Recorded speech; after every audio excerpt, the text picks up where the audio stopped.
Shalom Israel, Shalom, Shalom. Brother Nakwam, watchman for Israel, coming back at you with these precepts and another Monday night fire, giving, of course, all honor and all glory to Yahweh, by Shema Mashiach, Wamalak Bashai. Double honors to the elect elders of the house of David, that's been in this truth for decades and decades, patiently waiting for the second coming of Hamashiach Wamalak Bashai. A hearty, mighty shalom to all of the mighty men of the Most High God who are out there on the highways and byways, pushing this truth, magnifying the ministry, presenting their bodies as a living sacrifice, and enduring all things for the elect's sake. Shalom, shalom. Shalom to all of the men that may not be out there in the highways and byways as of yet, but they're working on it. They're getting built up in the spirit. They're praying, they're fasting, they're studying, they're being diligent and abounding in the work of the Lord. Shalom, shalom. Shalom to all of the Akwath out there, the sincere sisters out there, moving in the spirit of our righteous foremothers. Shalom to the ancient men, the children, the elect of Israel scattered abroad throughout the four corners of the earth. And shalom to everybody tuning in live. Brother Azariah T. Sellers, Shalom Williams, Vernon Brody, M. Williams 64, Princess Nikki Yab, Benaiah 7, Yvette McKellar, and everybody else tuning in and that will tune in, Lord willing. We're continuing a series of parables throughout the spirit and power of Yahweh Bashmi Abashai. From the parables of Yahweh Shai written in the Gospels to parables of, in the Old Testament, we covered the parables of Baalim in Numbers chapter 23 and Numbers chapter 24. Now we're diving into the parables of the prophets. Prophets have parables. Ezekiel, he is known as a prophet that speaks in parables. So there are certain prophecies documented in the book of Ezekiel that are completely parabolic, or what you would call a dark saying. See, the Most High, he calls it a riddle, right? And these riddles have to be expounded upon in the last days, that those who may read may get the proper understanding and get the sense. So we're going to go into the parable of the two lions and the two eagles. It's like a parable between the two lions and the two eagles. And we're not going to play any games. We're not going to beat around the bush. We're going to get right into it through the spirit and power of Yahweh by Shema Mashiach Yahushua. Right? So we're going to kick it off with Ezekiel, the 17th chapter. Right? Ezekiel chapter 17 and verse 1. And the word of Yahweh came unto me, saying, Son of man, put forth a riddle and speak a parable unto the house of Israel. So again, like we went into, the Most High, he deals with riddles. The Most High deals with mysteries, man. You know, and it's an honor for a king to search out these secrets. A lot of people, you know, brothers may read certain things and they, you know, they essentially just wave their hands and wave the right flag, man. It's like it waved the white flag. They surrender to high level understanding, or even things that they may not know. Brothers don't challenge themselves to study, to pray, to fast for understanding, you know, to seek things out, to look up words, to go into the Hebrew, to go into the etymology, to dive into the precepts, to really dig these things out, man. Because everything's not going to be plain. Everything's not just going to be written that a brother may understand it. You know, these things are written in dark sayings. And the Lord said in Proverbs chapter 25 and 2, it is the glory of the Most High to conceal a thing, but the honor of kings is to search out a matter. Just like people, they search out gold. They go through great lengths to find gold, silver, precious stones. They dive into deep abysses in the middle of the earth, strapped to one rope and a bungee cord. They go through great expeditions in strange lands, right? Fighting wild beasts throughout the jungles. And they're looking for the treasures and the elixirs of life, man. And they go through great sacrifices and expeditions of kings and missions to make this stuff happen. And that's for worldly, carnal, corruptible wealth. A brother should be on that level times 1,000 when it comes to searching out the matters of wisdom and understanding, right? These things aren't just going to be laid out to you on a silver platter. And you're not always going to have the luxury of reaching out to a brother or calling an elder or reaching out to a learned man and just asking that brother to break it down for you. And that brother might be give up the ghost, man. And then what shalt thou do? And that brother might be tied up. And then what wilt thou do, man? So you have to have what you call initiative to search these matters out, man. Let's go to Proverbs, the 2nd chapter real quick. Just want to get a few quick precepts. This is Proverbs chapter 2 and verse 2. Actually, I'll start at 3. Proverbs 2 and 3. Yea, if thou criest after knowledge and liftest up thy voice for understanding. So you have to cry after knowledge, man. The Most High, he's looking at you. He sees a lot of brothers complacent, lackadaisical, lukewarm efforts when it comes to studying. A lot of brothers, you reading in your mind, you're thinking about a damn cheesecake or, what you're going to do after you're done reading. You kind of just reading just to say that you read. Okay, I read my X amount of chapters. Okay, I'm moving on. But you're not reading for comprehension. You're not reading for understanding. And then, brothers, you're skipping past words, man. You know very well you don't know what this word means, where this place is, right? What this is going into, and well, it is what it is. I'll just move on. No, search that matter out, man. Cry to Yahweh Bashmel Shai for knowledge, because he is the one that imparts into man wisdom and understanding. We read that in Daniel, the 2nd chapter, even on the last Monday Night Fire, Daniel 2 and 20 on down. And you have to lift up your voice for understanding. So if you desire wisdom and understanding, you can't, well, Lord, I think I kind of want a little bit of knowledge. I know you're way up there and I'm way down here. No, you have to be confident in these matters, right? Proverbs 2 and 4. If thou seekest her as silver and searchest for her as for hid treasures. And you don't find silver your first time going out there. Hey, people have to go out there weeks on end, months on end. They have to buy new equipment. They may, get new tools, man. They may be digging and digging or sweating. They're laboring. Their shirt is drenched with sweat. They got to crawl out that damn hole, man. They go home and they thinking about, damn, just one more dig. And they dig and they dig and they dig. Then they never hit it, man. So then they got to start another hole and they dig and they dig. And eventually, hey, they find it, man. But it takes labor to acquire silver. It takes labor to acquire treasure. It takes labor to acquire the wisdom of the scriptures. It reads, I'm going to read this again, Proverbs 2 and 4. If thou seekest her as silver and searchest for her as for hid treasures, then shalt thou understand the fear of Yahweh and find the knowledge of the Most High. For Yahweh, Bashmel Shai, giveth wisdom. Out of his mouth cometh knowledge and understanding. He layeth up sound wisdom for the righteous. He is a buckler to them that walk uprightly. So who gives wisdom? The Most High give wisdom. Huh? Man is just a vessel, a conduit, an aqueduct, if you can understand, a medium between the third heaven and the children of men on the earth. And these men have been imparted knowledge, not of their own will, but this knowledge that man has was given to them from their creator, Yahweh Bashmel Shai. And those men that have wisdom, they understand who gives wisdom, right? That's in Wisdom of Solomon. Right? I'm going to get one more real quick before we actually get into it, right? So brothers have to labor to seek these matters out, Wisdom of Solomon, chapter 8. And I want to start at verse, let's see where we want to start. This whole thing is good, man. Right? Wisdom of Solomon, chapter 8, and I'll start at verse 19. For I was a witty child and had a good spirit. This is Solomon giving an account of how he obtained wisdom, right? Yea, rather being good, I came into a body undefiled. Nevertheless, when I perceived that I could not otherwise obtain her, except the Most High gave her me. So you can't obtain wisdom, which is to her, except the Most High gives it. And that was a point of wisdom also to know whose gift she was. I prayed unto Yahweh and besought him with my whole heart. I said, you have to read the next chapter to really see what he prayed for. Huh? It's more of an in-depth prayer of what's written in 1 Kings, the 3rd chapter.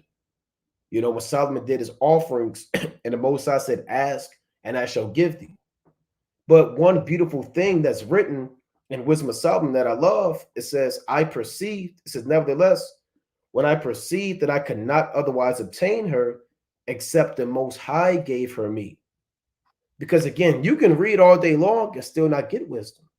It has to be a gift given to you from God. You can study until your eyes fall out.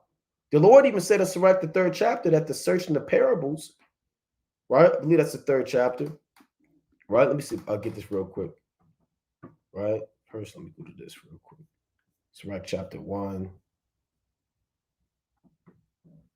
right? I'm going to get that precept, right? Slakia. Sirach the 3rd chapter, if I'm not mistaken. Not, I'll look it up, right? This is Ecclesiastes chapter 3. And let me get that real quick. The searching out of parables is a wearisome to the mind, right? Because you can read all day and still not get it, man. Right? It's like a 13, right? But there's a precept I want to Sirach the 3rd chapter too, but I'll go to Sirach chapter 13, right? Because the Lord said in the 3rd chapter, seek not the things that are too high for thee, right? This is Ecclesiastes chapter 13 and 26.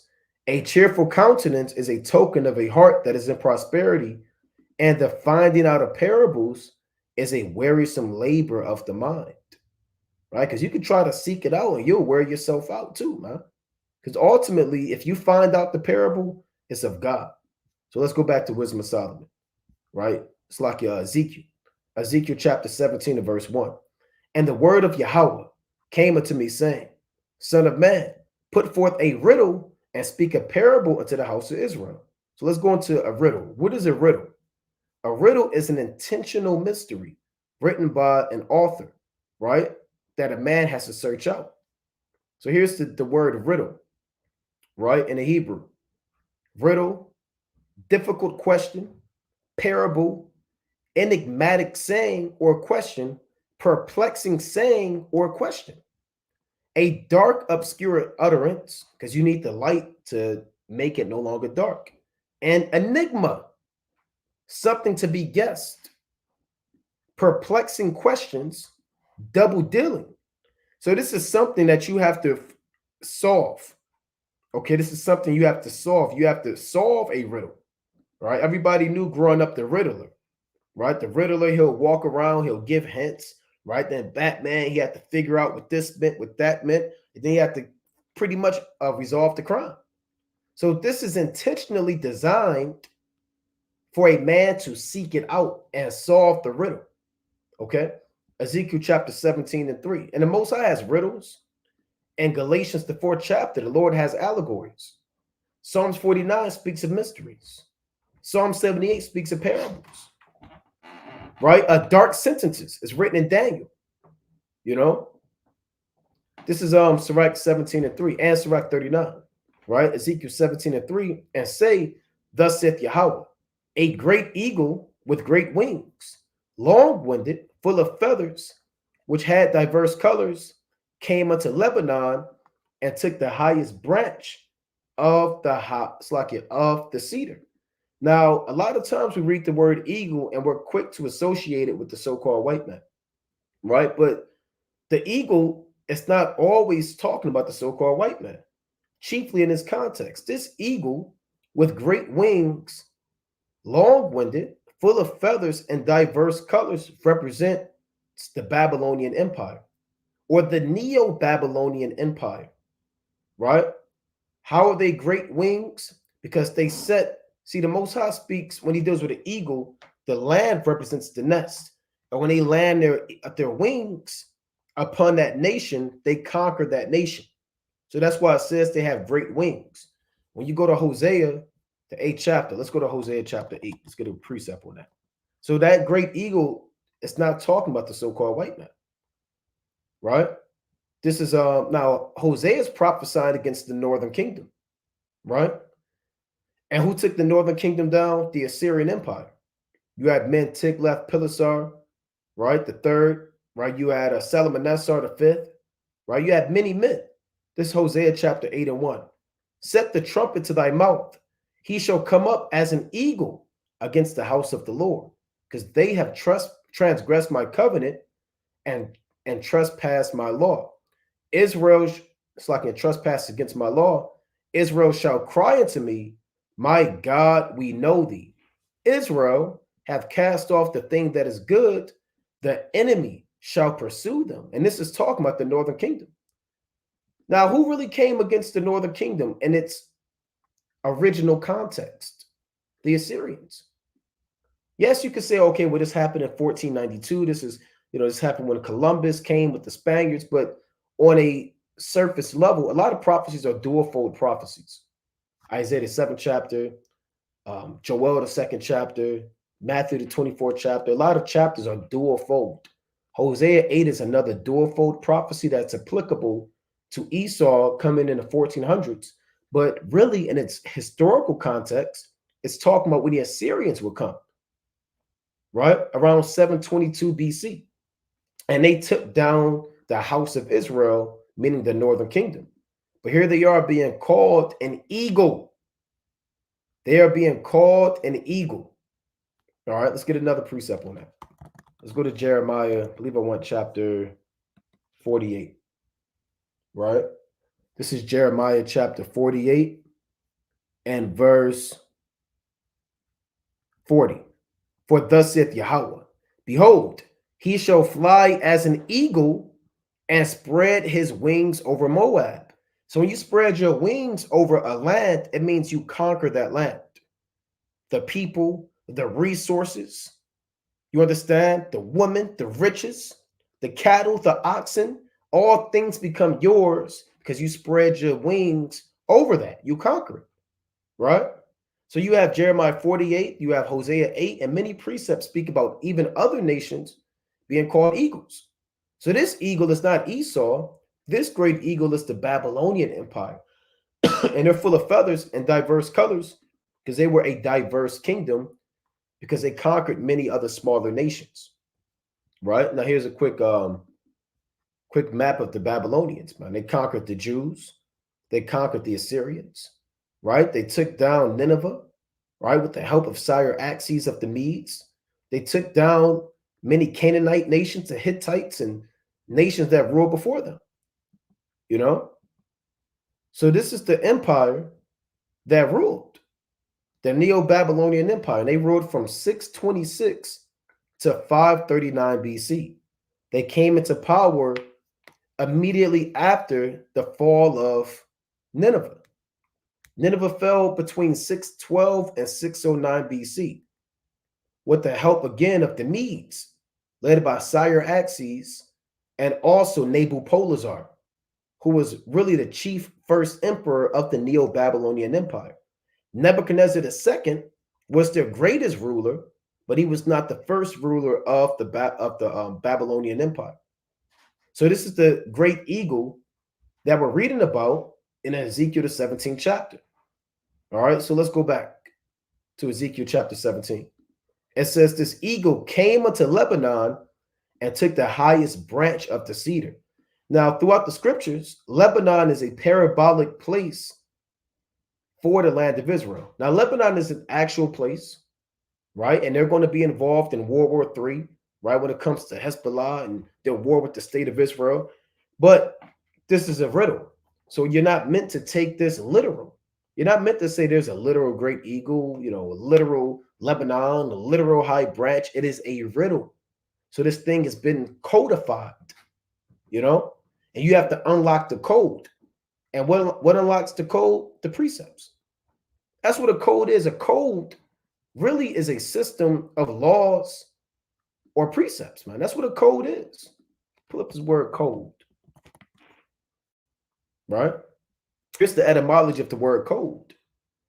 Systematic compilation of laws, right? A system of laws, a law book, literally a tree trunk. So that's deep because a Yahweh Shah is a tree of life, man. It says tree trunk, hence book, made up of wooden tablets covered with wax for writing. Right? So the scriptures within itself is a code because it is a systematic compilation of laws, but it's a locked code because everybody doesn't understand the scriptures. So you have to unlock the code by the precepts, right? The code is the key is written within the code. If you got ears to hear, So you use the precepts to unlock the code to understand what the code is. So what is code? How do you break down what Lebanon is? By using the precepts, right? So it says they came into Lebanon. Let's go to Jeremiah, right? Jeremiah, I believe I went to 22nd chapter, right? Let's go to Jeremiah chapter 22. Quick precept on that, right? This is Jeremiah. Okay, Con, let me get brothers back here. Shalom, King. Shalom, King. Shalom, shalom. All praise to the Most High. All right, going back to this, right? Unlocking the code. This is Jeremiah chapter 22 and verse 23. O inhabitant of Lebanon, that makest thy nest in the cedars, how gracious shalt thou be when pangs come upon thee, the pains of a woman in travail. So this is speaking about the house of Israel or the land of Israel, right? And you know that because in context, what's the next verse? As I live, said the Lord, though Coniah, the son of Jehoiakim, king of Judah, were the signet upon my right hand, yet would I pluck thee thence. Where is he plucking them from? From Lebanon. So back in Ezekiel, the 17th chapter, you're reading about the Babylonians who came to the land of Israel, which is Lebanon, and took the highest branch of the cedar. So the highest branch of the cedar goes into the king line of the Jews, right? The house of David, to be exact, right? This is the cedar is what? The bloodline of the children of Israel. The highest branch is the highest family, the house of David. Then you read about the young twig, right? That's speaking about a particular king, right? But I want to get a quick precept on a branch and a cedar, right? Let's go to Isaiah chapter 11. Quick precept, right? Isaiah chapter 11 and verse 1. And there shall come forth a rod out of the stem of Jesse, and a branch shall grow out of his roots. So who came out of Jesse? David. Out of David came forth who? Solomon, Rehoboam, Abijah, Asa, etc. All the way to who? Yahweh Shai. He is the branch. Hence the famous family tree, you know? And a lot of Bibles used to have actual family trees in them. A lot of older Bibles. Because Jake wasn't allowed to have these records and books, back in the slavery times. So if they did have a Bible, or even post-slavery, they would write all of their documents in the Bible. It was used for wedding ceremonies. It was used for family records and family trees. Your great-great-grandmother may still have a Bible with a branch and a root in it with all her lineage, So the highest branch is a particular bloodline or family that came from the cedar, which is Slakia Israel, right? Reading on. He cropped off the top of his young twigs and carried it into a land of traffic. He set it in a city of merchants. So he took one of the top kings, right? He took one of the top kings, and we'll go into this man, but he's called a young twig. You have a root, the anatomy of a tree, right? You have the roots, then you have the tree trunk, right? Then you have boughs, then you have branches, then you have twigs, you have stems, then you have leaves, then you have fruit. That's how a tree works, right? So the Most High, he deals heavily with trees being referred to as men, branches being referred to as men, fruit being an offspring of men. Be fruitful and multiply. Your seed line in the earth, right? You have something, King? Khan, yeah, I wanted to go into 2 Kings chapter 24 verse 10. Unless you was Con, gonna go into that later. no, we go to it now. Okay, Khan. The 2 Kings chapter 24 and verse number 10. And it reads, it says, at that time, the servants of Nebuchadnezzar, king of Babylon, came up against Jerusalem and the city was besieged. So you also have precepts you could link up, but you also have chapters you can link up. It's a lot of chapters in Exodus that you can link up with Wisdom of Solomon. It's a lot of chapters when you go into the Kings, right, that you can link up when you read the book of Ezekiel, the 17th chapter, the 19th chapter, various chapters through the Spirit going into these captivities. It says, and Nebuchadnezzar, king of Babylon, came against the city, and his servants did besiege it.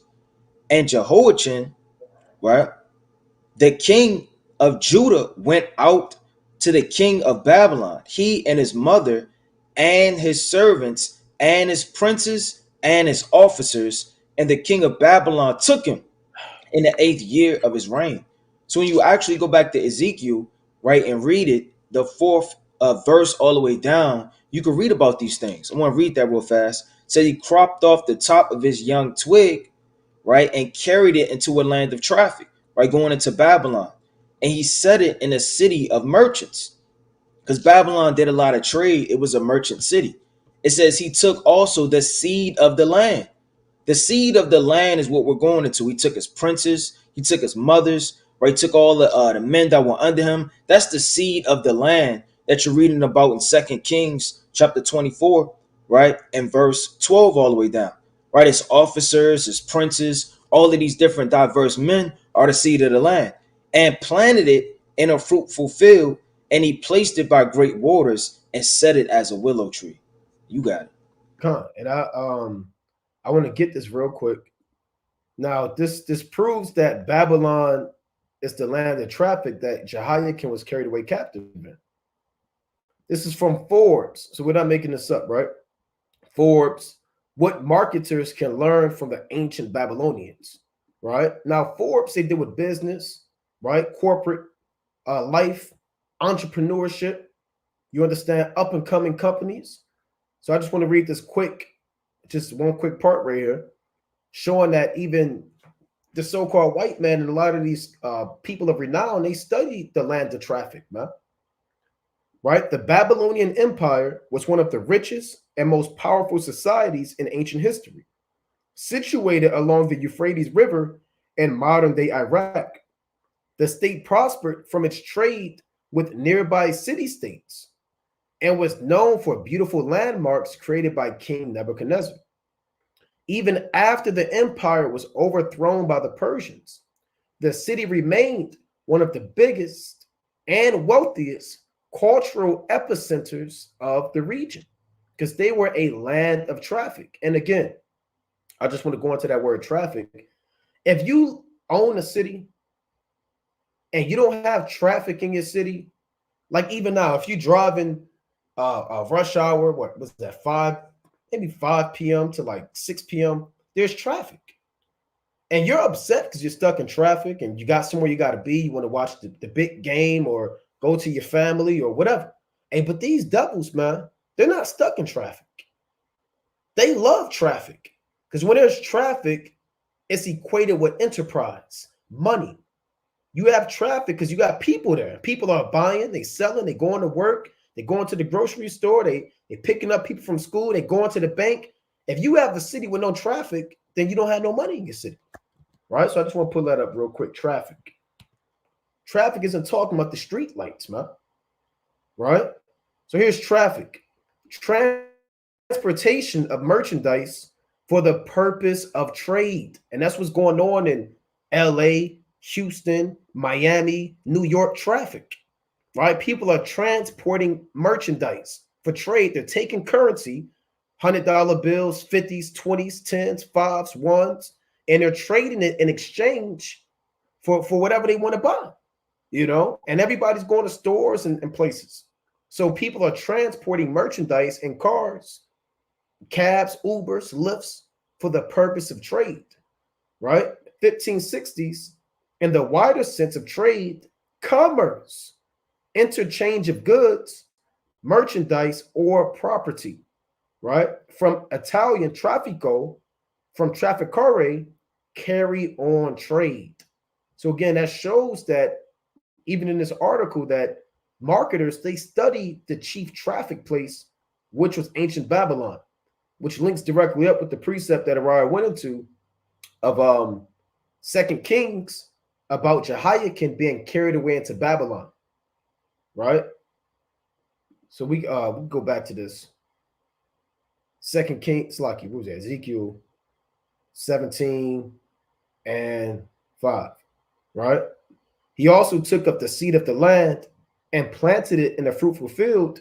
He placed it by great waters and set it as a willow tree.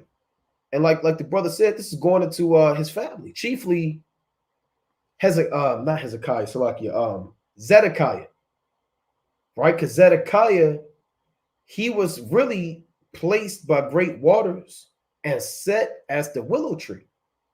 Because the willow tree is a tree that's submissive. When you look at a willow tree, a tree is something that it's bowed down, it's low. I believe down south they call them weeping willows, right? And it's the exact opposite of a cedar tree, right? If you pull up a willow tree. And what made Zedekiah a willow tree? Because he was a puppet king set up after Jehoiakim was carried away captive. That's how we live in Babylon. We're willow trees. Look at us.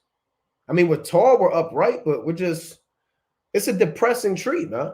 It's a sad tree. That's what they call them, weeping willows. You know?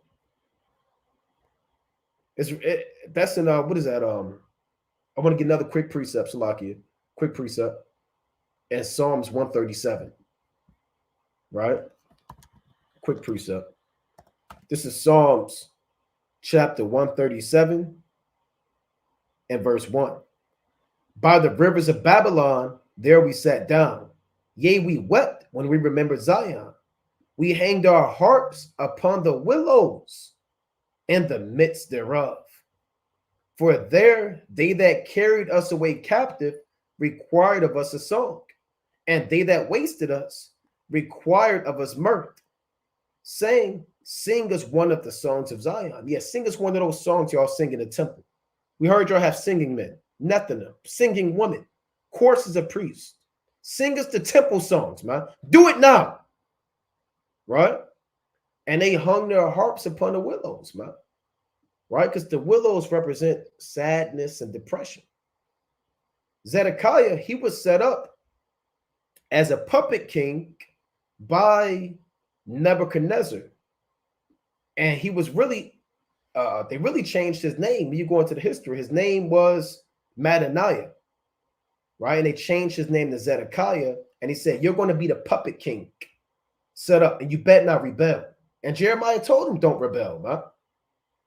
But, you know, we're not going to tell you what happened with Zedekiah. You got to kind of read that on your own. You got it, King. Con, that was the spirit. I had it pulled up. I was about to get ready to read it. Con. All right, it's the book of Jeremiah, chapter 52. And I'm going to start at verse number 4.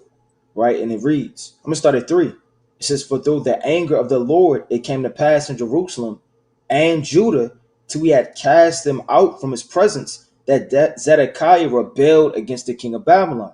And it came to pass in the 9th year of his reign, and the 10th month, and the 10th day of the month, that Nebuchadnezzar, king of Babylon, came he and all his army against Jerusalem, and pitched against it, and built forts against it round about. So the city was besieged until the 11th year of Zedekiah. And in the 4th month, and the 9th day of the month, the famine was sore in the city, so that there was no bread for the people, right, of the land. You can read about that in 2 Kings 25 and verse 5 all the way down, right? The famine was going on in the land. They fortified the cities, right? And it says, then the city was broken up, and all the men of war fled and went forth out of the city by night and by the way of the gate between the two walls, which was by the king's garden. Now the Chaldeans were by the city round about, and it went on so like it by the way of the plain. But the army of the Chaldees pursued after the king and overtook Zedekiah in the plains of Jericho, and all his army was scattered right from him.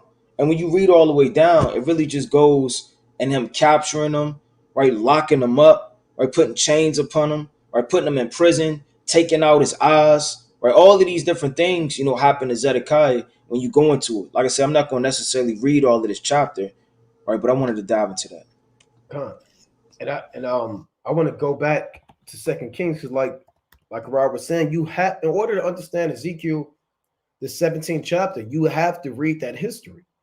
A lot of people, you just want to open up the Bible like a novel, and you're reading about an eagle and his wings, and a willow tree, and you're getting all jammed up because you didn't take your time and do your due diligence or scholarship to go back and read First Samuel. Really, even start at Genesis, man. But let's just say hypothetically, you went to First Samuel, Second Samuel, First Kings, Second Kings, even First and Second Chronicles. You have to read that, man, or you won't know what Jeremiah is going into. Jeremiah is literally a prophet inserted within the time of Second Kings. Isaiah is a prophet inserted. He has his own book, but you could take that book and insert it during the time of the kings, of Hezekiah and other kings. Same thing with Hosea, Amos, Micah. You could take, although they have their own book, you take those prophets and you can slide them right into First and Second Kings and Second Chronicles, right? And that's how you understand certain prophecies, because you understand that these prophets were contemporaries of the kings. Just because you're reading First and Second Kings, and then many books later you're reading about Jeremiah, or you think they have nothing to do with each other. No, they're completely related. Jeremiah was a contemporary of Josiah. He lived during the same time. He went for Josiah. He's the one, most of Jeremiah, he's getting, like we just raised, getting on Zedekiah.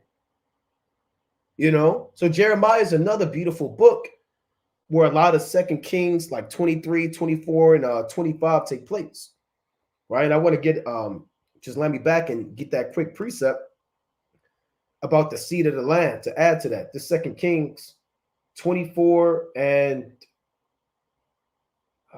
17, right? So this goes into the seed of the land.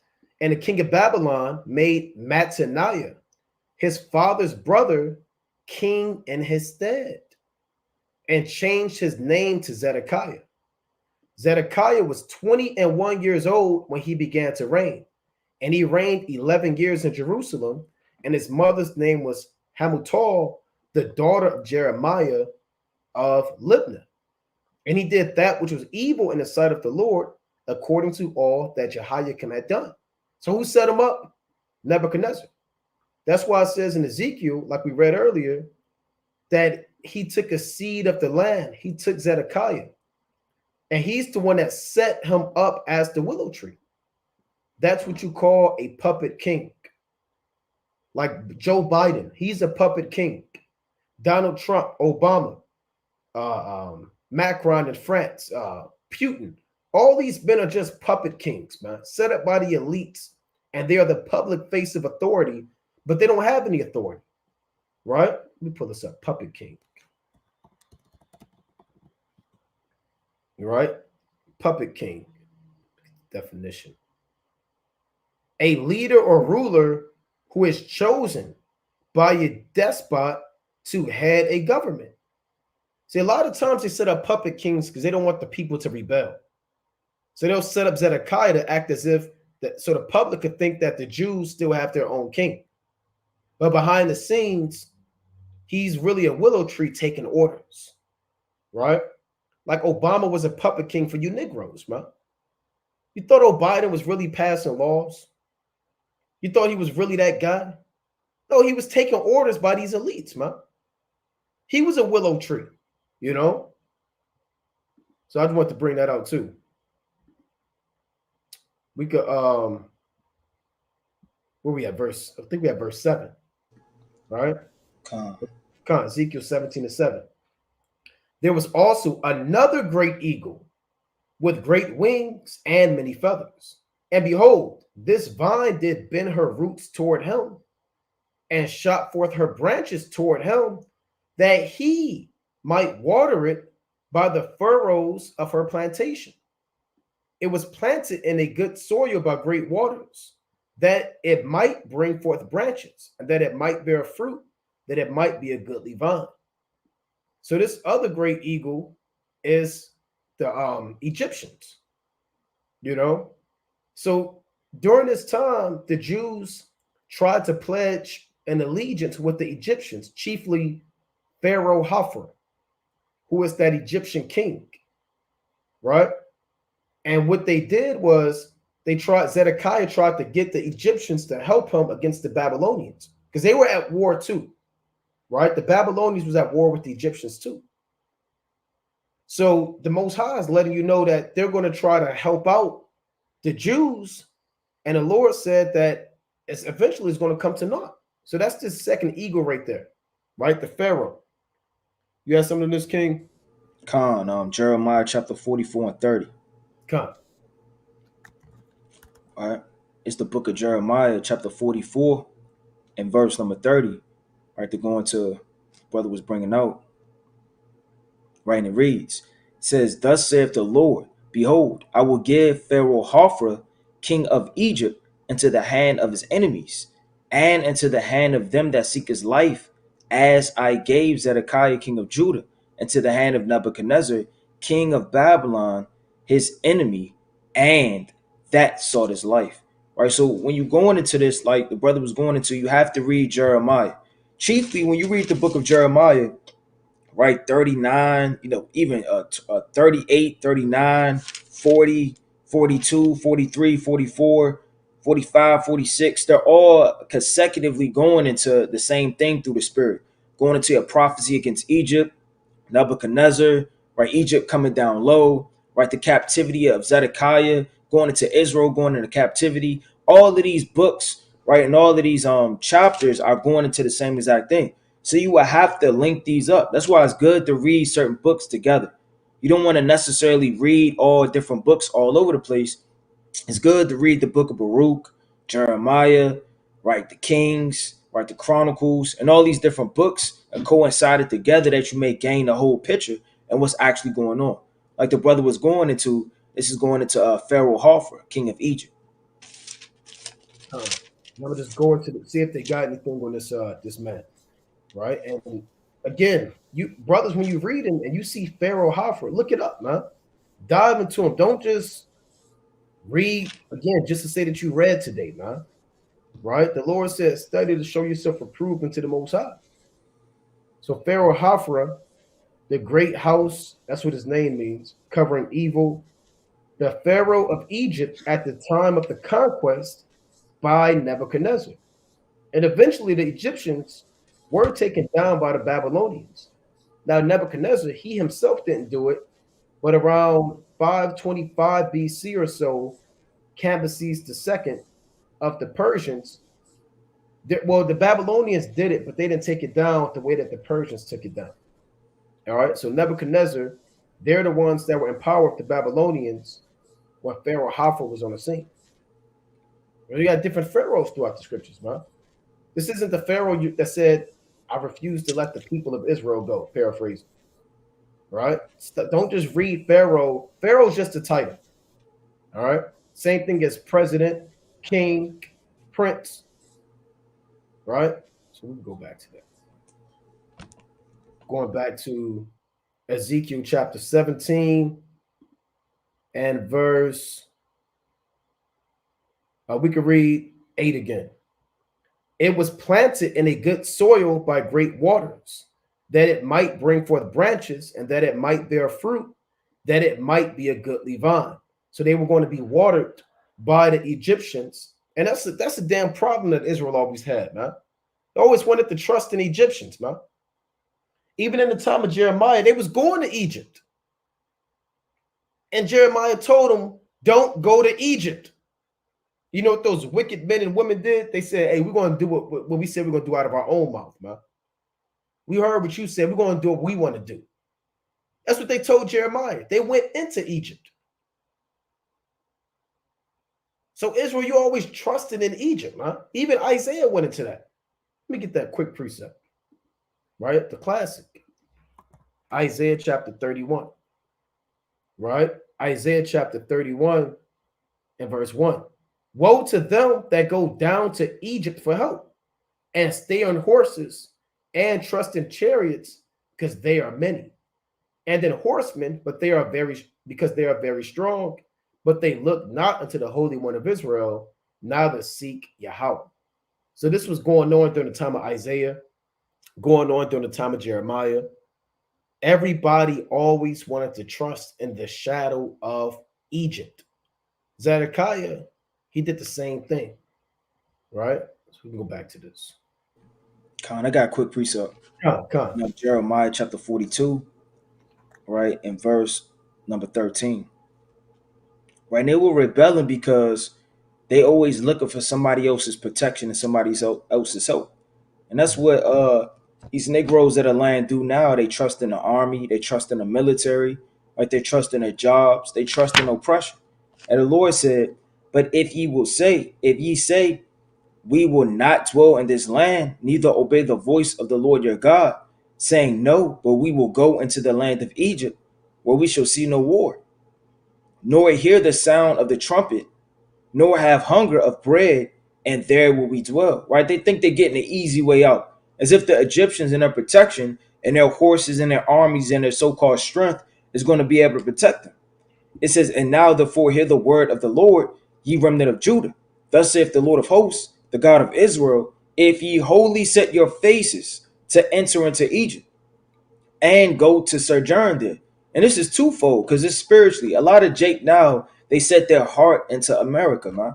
And the Lord said, rise ye and depart, for this is not your rest. Meaning, come up out of this thing spiritually.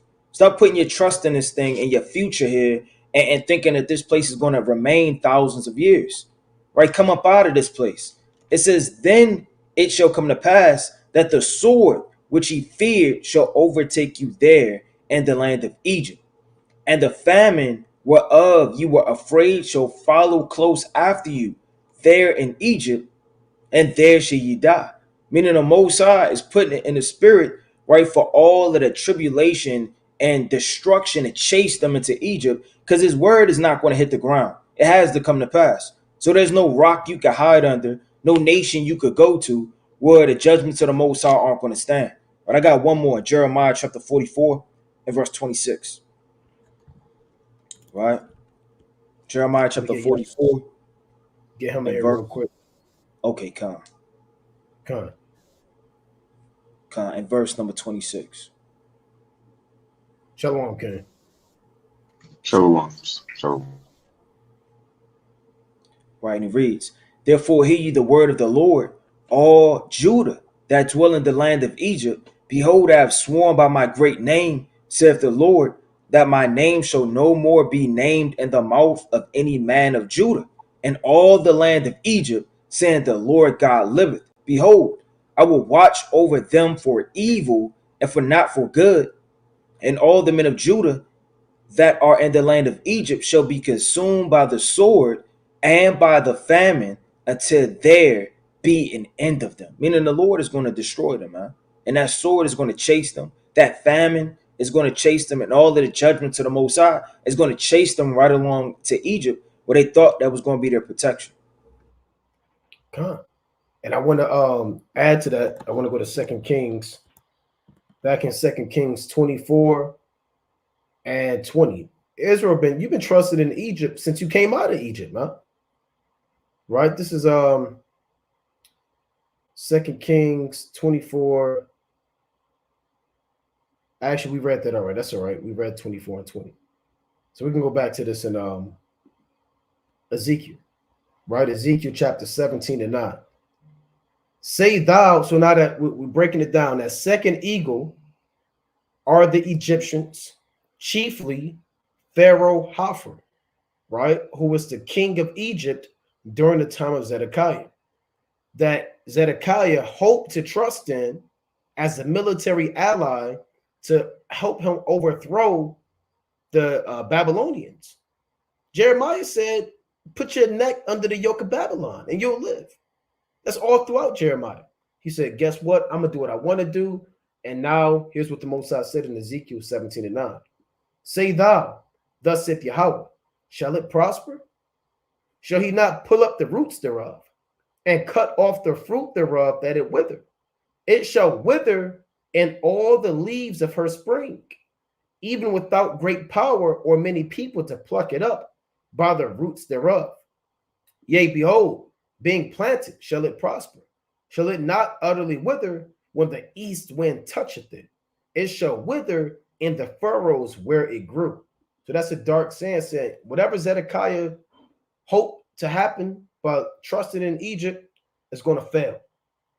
All of that water you tried to soak in, all of those nutrients you wanted to get from them, all of you bending your roots toward them and them watering your roots and trying to bear fruit. And the Lord, he's the one that gives the increase, man.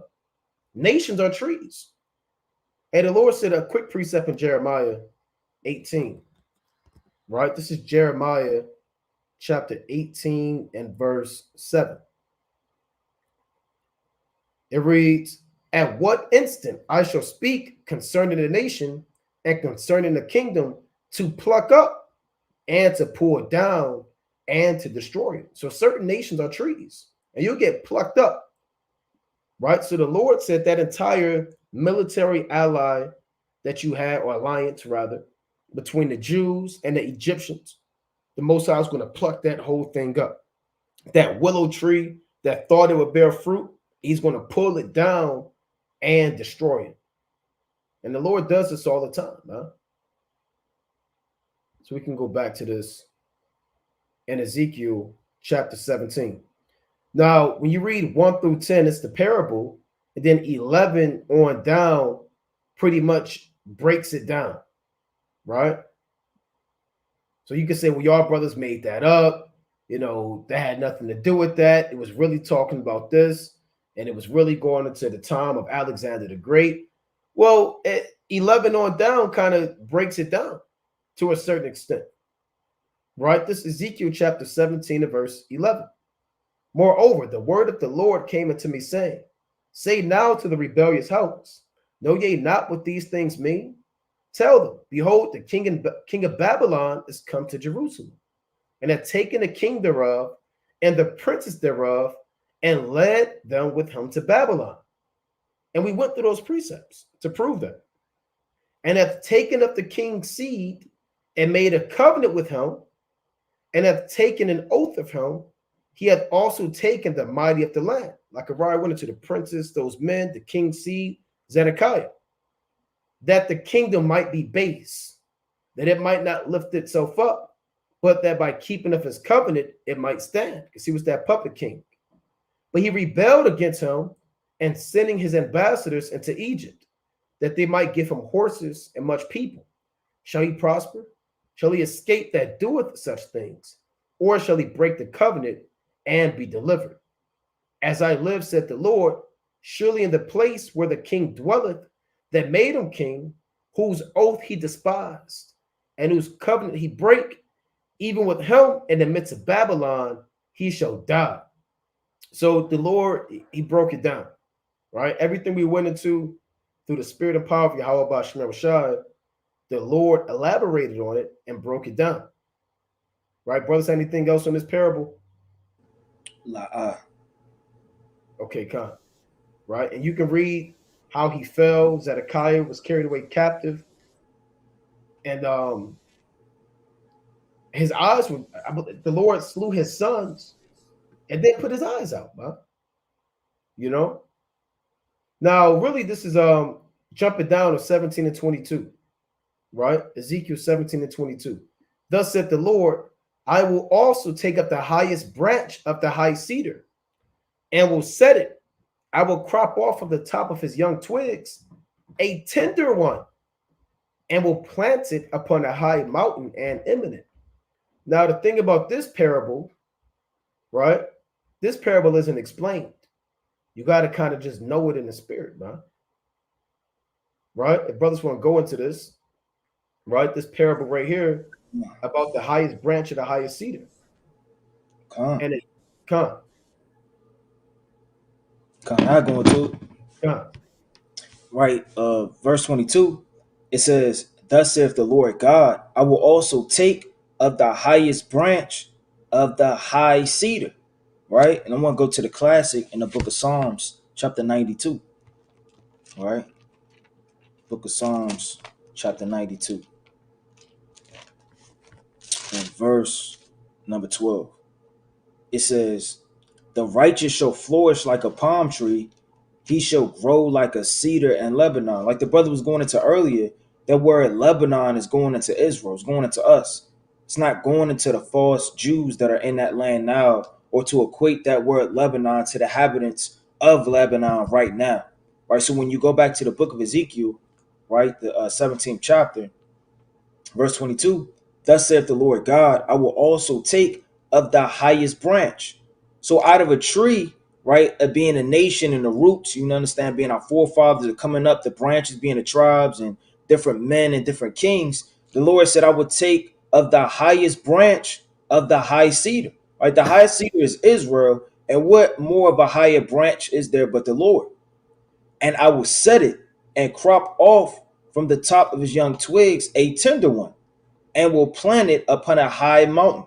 The high mountain is going into Jerusalem, right? Because when you read Isaiah 2 and 2, right, the book of Micah, chapter 4 and verse 1, and plenty other precepts, it goes into Israel being a high mountain, that exalted mountain that all nations are going to flow to in the last days. It says, in the mountain of the height of Israel, right, meaning in Jerusalem, I will plant it.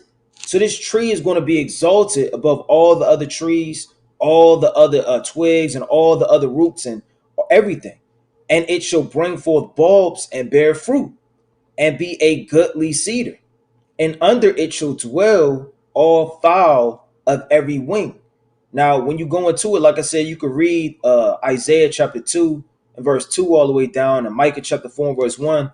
Every nation and everybody's going to have to come up, you understand, in Israel to learn the laws, the statutes, the commandments, right, the judgments, right? We're going to bear fruit, right? Like it says in the book of Revelation, the 22nd chapter, right? When you're going into the tree of life, right? In the healing, right, where the leaves are for the nations, right? So they're going to be literally under it, but they're not going to be a part of it, right? We're the fruit. We're the ones that are going to receive the blessings, the promises, right? The mercies of the Most High, right? And they're going to be under it, meaning they're going to have to issue out to learn from us, right? The laws, the statutes, and the commandments of the Most High. That's why I said, shall dwell all fowl of every wing. In the shadow of its branches shall they dwell. Right? You can read about the same thing in Ezekiel chapter 31. And all the trees of the field, meaning all the nations, shall know that the Lord have brought down the high tree. Right? And the high tree is a proud tree. That the Lord say he will humble everything that is high and lofty. Paraphrasing greatly in Isaiah, the 2nd chapter. Right? And all the pride of man. And trees represent men. Right? And a field of trees represent nations. Right? The Lord is going to chop down the high tree. Right? Esau. And have exalted the low tree, right? What a low tree, right? Like we went into earlier in the parable, that willow tree is pointing down, right? Even though it may grow somewhat, but it's still not exalted as we ought to be, right? Have dried up the green tree and have made the dry tree to flourish. Why are we a dry tree? Because in Babylon, there's no water. There's no knowledge here. There's no wisdom here. There's land, right? That's going to give you wisdom, knowledge, and understanding from the Most High. Only the Most High can water your tree, give you knowledge via the hand of the precepts and the prophets. So we're a dry tree, meaning we're planted in these desolate places where there is no water. Like it says in Psalm 63 and verse 1. I, the Lord, have spoken and have done it. My brother's got it. Come. So you got to go into these parables, man. Got to go into these parables.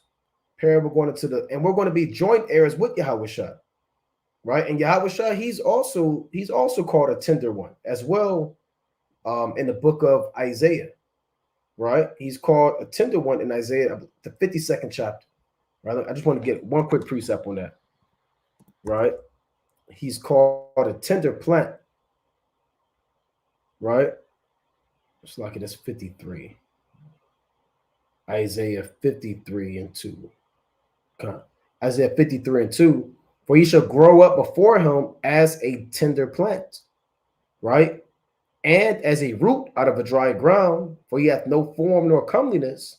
When we shall see him, there is no beauty that we should desire of him. So that's another quick precept brothers can add to their arsenal about the tender one and the elect, ruling in the kingdom of heaven. So that's the parable of the two lions. I mean, it's like the two eagles in Ezekiel, the 17th chapter. the two eagles and a vine. And now in Ezekiel, the 19th chapter, this is the parable of the two lions, right? Both of them are riddles or dark sayings. Now, this is Ezekiel chapter 19 and 1. Moreover, take thou up a lamentation for the princes of Israel, and say, and the Lamentations is a dark, sad, it's like a depressing poem or a song. There's an entire book called Lamentations. You know, certain psalms you'll read them, and they're written at a particular like note or purpose. Certain psalms they'll say upon Siganoth, right, or in Haggai, it's like in Habakkuk the 3rd chapter. All right, let me get a quick precept. I just want to prove that real quick. Right, you'll hear Salah at the end of certain psalms. Lamentations is not read. It's not meant to be read in an exciting type of zeal. It's meant as a sad, lowly kind of read. You know, I just wanted to get one quick precept on that. Right, this is it's not meant to be read extremely happy, man. Right, let's see if this is what I want. I believe this is Salakia.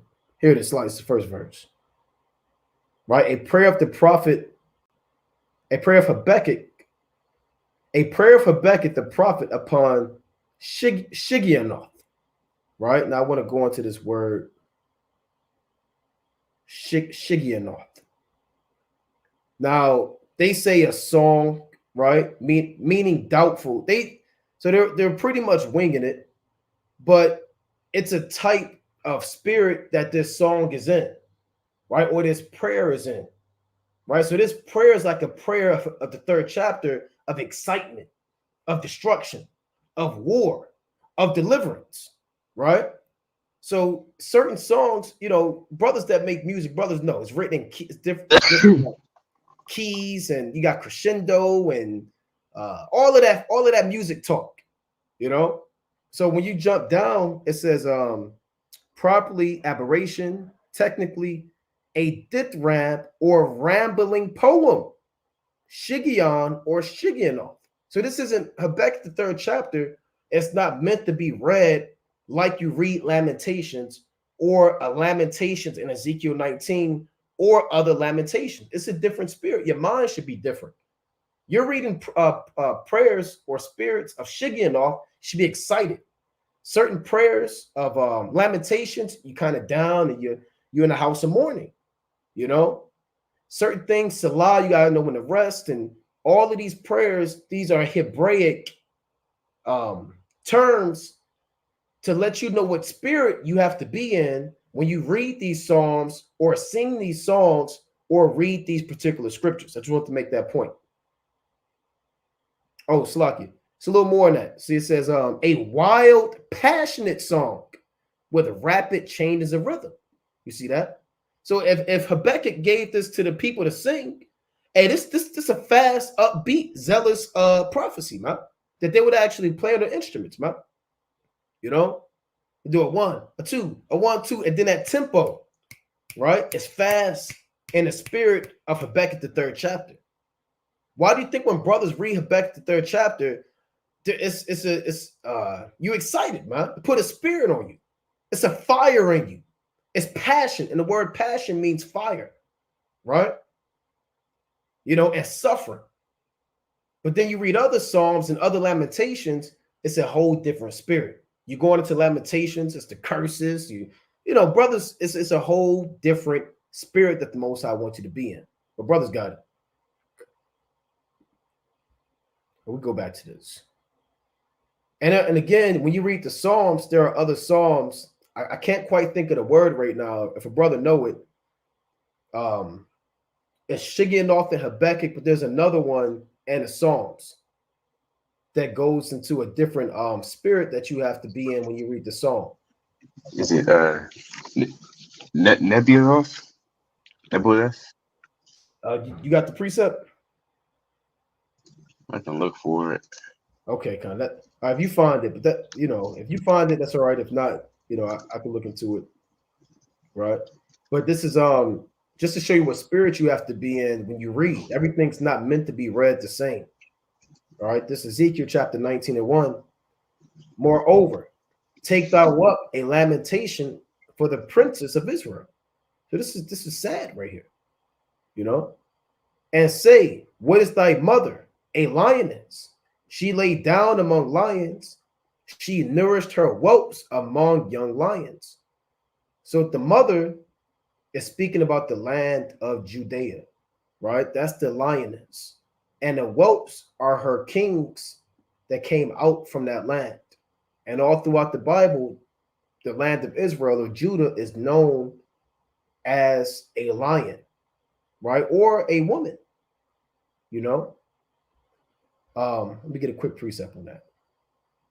Right. And even of old, lands are always referred to as women. That's why men, when you put your seed in that woman is really that ground, that fertile soil, right? And the husbandman, he puts plant seeds inside the fertile soil. So it's fitting for lands to be referred to as women.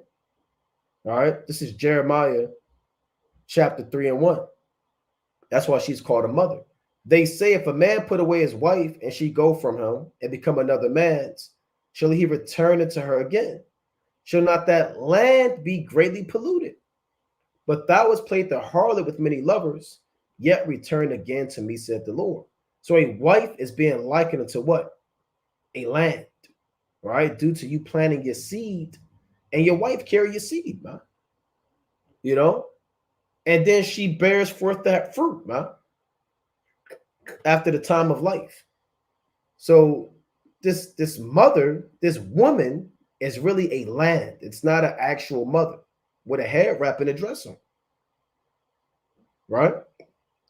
There's another particular prophecy in 2nd Ezra, the 10th chapter, that speaks about Judah being referred to as the mother and her sons being particular people and how she was weeping and mourning. It's like for her children, right? God, You got something? I got a precept in Numbers chapter 23, verse 23. Okay. And it reads, surely there is no enchantment against Jacob, neither is there any divination against Israel. According to this time, it shall be said of Jacob and of Israel, what hath God wrought? Verse 24, behold, the people shall rise up as a great lion, and lift up himself as a young lion. He shall not lie down until he eat of the prey, and drink of the blood of the slain. That's pretty plain. Being referred to as a lion. Yeah. And even, it's like, I was going to mention too in Ezekiel 19:1. Moreover, take thou up a lamentation for the princes of Israel, and say, what is thy mother? A lioness. So Israel's given characteristics or personified as a lion, a city when you read in Exodus 10:44 and down, right? A tree, and so on and so forth. That's that beautiful, what's the word? That beautiful type of imagery that the Lord uses in the Bible to really paint the picture, because we really understand things when we see it, right? A lot of times people are visual learners. So for you to understand some literature or writing, the author may use images or metaphors, right? So it can really get emphasized. The point can really get emphasized. And I just pulled this so this article, I'm gonna share the screen real quick. Just I found what I was looking for through the spirit, but just bringing this back. Now this is an article. Now it's called what is this? 3 Hebrew words that will change the way you praise, right? So I'm gonna pull this up just to kind of go into that before we go back into what we was going into. Now, this is, where is this at? All right. So 3 Hebrew words that would change the way you praise, right? So they have the word halal, right? Which means literally just praise. When we say like we say, call halal, right? Halal means praise, right? Call is all, halal is praise, right? Salah, you read that in the Psalms. So it says Salah, it means to pause. Since this word is a musical term, the singing of the actual psalm would pause and the instruments would continue. So it would be like when you what was that? What's the not acapella? Basically, when the vocals go out, and it's just like an instrumental, you know. This would give time for the people to meditate on what the Most High was saying prior. It served as a musical interlude for meditation. So when you read that word Salah, don't just read fast. You just read and read, man. Again, you gotta kind of go into this stuff, go into the word so you can know what spirit you're supposed to be in, right? It reads, as a musical term, it's safe to assume that the musicians would prophetically interpret the word of the Lord, since the worship team, but there's no worship team in the scriptures, but they're talking about the men that David set up. And David's tabernacle were appointed to do that, right? That's Asaph and those men, Jehoahaz. It was a time for the musicians to play musically what the psalm was saying lyrically. So that's why it says they prophesied in First Chronicles 25 with psalteries and harps and things of that nature. Now, the last one we kind of went into was Shigionoth, right? Shigionoth.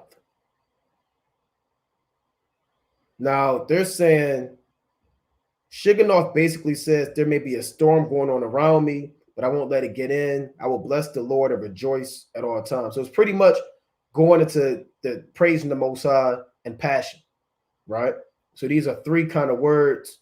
And there are other words in the Psalms and Lamentations and things that you have to kind of know when you're reading these scriptures, so you're not in the off spirit, man, right? So I just want to pull that back up. So back in Ezekiel chapter 19 and verse 3. And she brought up one of her whelps. It became a young lion. It learned to catch the prey. It devoured men. Like brother said, this is going into the land of Israel, bringing up her king, right? And this young lion right here that caught prey and devoured men was Jehoahaz, right? Jehoahaz. He's one of those kings. And when it says it devoured men, that's not a righteous, it's not a righteous thing. Like he was a powerful king, killing all these kings, and he did what David did, and he did what Amaziah did. That's not what it's talking about. Because he was these kings weren't righteous, man. Devouring men isn't righteous, right? Well, let me get a quick precept. Let's go to Micah, the 3rd chapter, right? These kings were off, man. They was all off, right? This is Micah chapter 3 and 3. Who eat the flesh of my people and flay their skin from off them. This is what these lions do, and break their bones and chop them in pieces, as for the pot and as flesh within the cauldron. So that's what a lion would do to his own people, man. And the Lord said in Sirach 4 and 30, be what? Be not a lion in your own house. You're eating the flesh of your women, man. You're breaking their bones. You're oppressing the people. You're putting spirits of rage and madness and folly in the house. Right? Now, you could be a righteous lion like David or Judas Maccabees, you know, but don't be a lion that's just eating the flesh of your own people and catching them as prey and leading them to idolatry. That's what these kings were doing. That's why they got jammed up. And there's you got it, King. Okay, Khan Salaki. Yeah, I wanted to get a quick precept in Zechariah chapter 11 and verse 15. All right. Zechariah chapter 11 and verse 15. Salaki. All right. And it reads, and the Lord said unto me, take unto thee yet instruments of a foolish shepherd, Right? And a shepherd could be a king, right? It could be a husband, it could be a leader. It's somebody that's gathering and taking care and leading the flock. For lo, I will raise up a shepherd in the land, which shall not visit those that be cut off, neither shall seek the young one, nor heal that is broken, nor feed that standeth still. But he shall eat the flesh of the fat and tear their claws in pieces. Woe to the idle shepherd that leaveth the flock.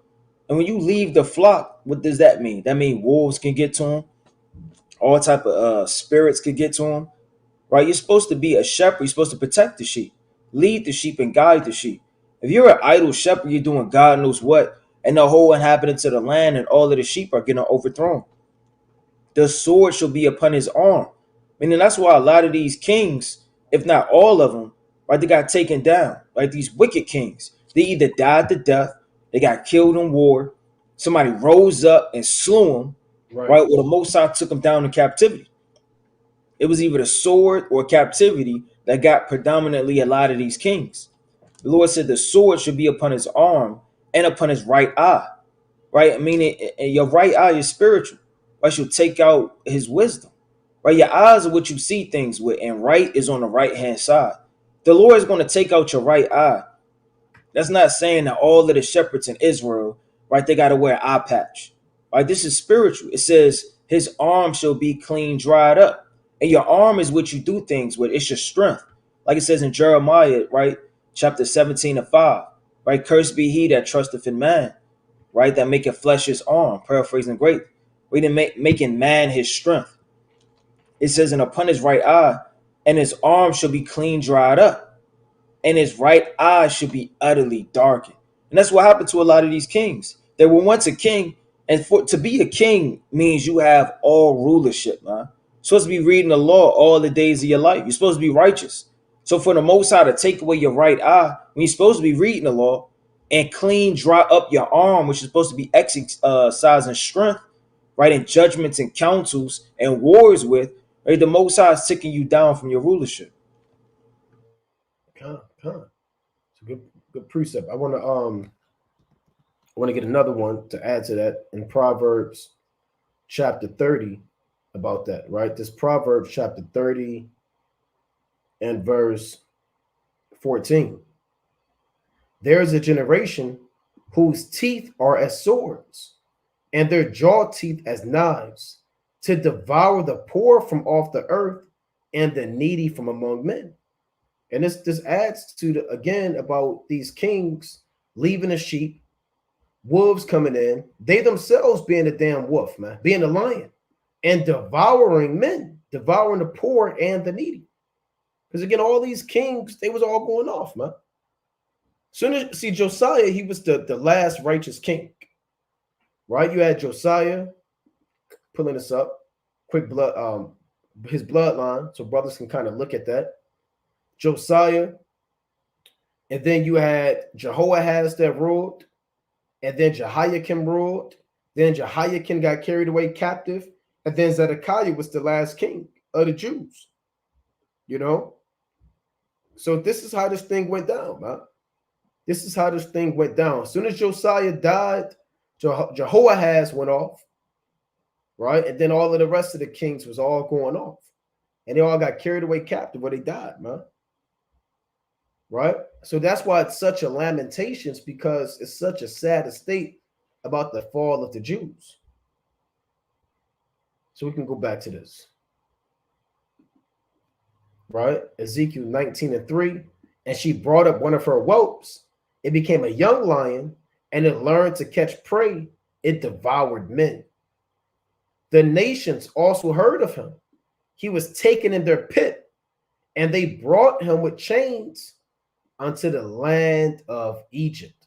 And that's what happened, man. Right? They took this king, Jehoahaz, and they brought him with chains unto the land of Egypt. Let's get that precept in the history. Like brothers was saying, where I was going into, you got to go. It's like it was at 2 Kings 22. Right? You want to go into that, Yardan? You got 23? Is that what is that 23 and 30? Con. 22. Second Kings. You want to start at, oh, Slocky. What do you want? 20, 23 and 31, right? That's what you want. Or 30, Slocky. 22 and 30. You want me to go into it? You going into it? Oh, I was on mute. What does 29 say? It's 29. Oh, okay, we just get 30. And his servants carried him in a chariot, dead from Megiddo, and brought him to Jerusalem, and buried him in his own sepulchre. And the people of the land took Jehoahaz, the son of Josiah, and anointed him, and made him king in his father's stead. Right? He was raised up. Jehoahaz was 23 years old when he began to reign, and he reigned 3 months in Jerusalem, and his mother's name was Hamutul, the daughter of Jeremiah of Libnah. And he did that which was evil in the sight of the Lord, according to all that his fathers had done. And that's deep, because even it says in Ecclesiastes, vexation and vanity is when you do a lot of work and you give it to another. Right. In verse 32, that's paraphrasing, but verse 33. And Pharaoh Necho put him in bands at Riblah in the land of Hamath, that he might not reign in Jerusalem, and put the land to a tribute of 100 talents of silver and talent of gold. And so you see, even just bringing out a side point, you see that the person that's over the flock has a lot of blood on his hands, right? Because his mistakes and his evil affected the entire kingdom. And so, likewise, with brothers that may have households, which you do, it's going to affect your entire kingdom, which is your household in that case. And I want to get a quick precept, because again, you got to go to Jeremiah speaks about these things, huh? Right? This is Jeremiah chapter 22 and verse 9. It reads, "Then they shall answer, because they have forsaken the covenant of Yahweh their God, and worshipped other gods to serve them. Weep ye not for the dead, neither bemoan him, but weep sore for him that goeth away. For he shall return no more, nor see his native country. For thus saith Yahweh, touching Shalom, the son of Josiah, king of Judah, which reigned instead of Josiah his father, which went forth out of his place, he shall not return thither anymore." So that Shalom is another name for Jehoahaz. A lot of these sons had different names. Mattaniah was really Zedekiah. Jehoiakim, right? Shalom is really Jehoahaz. So the Lord said Jehoahaz will go forth out of his place and will not return hither anymore. But he shall die in a place whither they have led him captive, and shall see his land no more. Right? And that's talking about the so-called the King Jehoahaz, man. And we read this and we know this applies to us as well. We're down in the land that we were led captive, man. These are the curses in Deuteronomy chapter 28 and 36. Your king and you are going to be carried away captive. You're going to go into another land and serve strange gods, paraphrasing. So this is if a lot of curses in Deuteronomy 28 are applicable to times of old, the 6th century, the time of David, right? And other time periods, not just the time of the transatlantic slave trade, right? Some of these curses have happened all throughout the course of time because they pursue and chase us for generation to generation. So that's Deuteronomy 28:36, So going back to Ezekiel chapter 19:4, the nations also heard of him. He was taken in their pit, and they brought him with chains into the land of Egypt. So they did that to Jehoahaz. Now when she saw that she had waited, and her hope was lost, then she took another of her whelps and made him a young lion because they really thought, when you go into that history, they really thought that he would come back, Jehoahaz, and he'll sit back on the throne, and it was carried away captive, but they'll bring him back and everything will be all right and things will work out. But it never happened, man.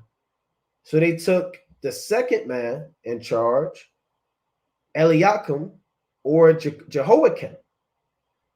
After Jehoahaz was led away to Egypt to die, they set up Jehoiakim, right, to rule next. He's the second young lion. These are the two lions that you read about in that parable, Jehoahaz and Jehoiakim. I got a precept. Con. Right, 2 Chronicles 36 in verse number 1. Right, 2 Chronicles 36 in verse number 1.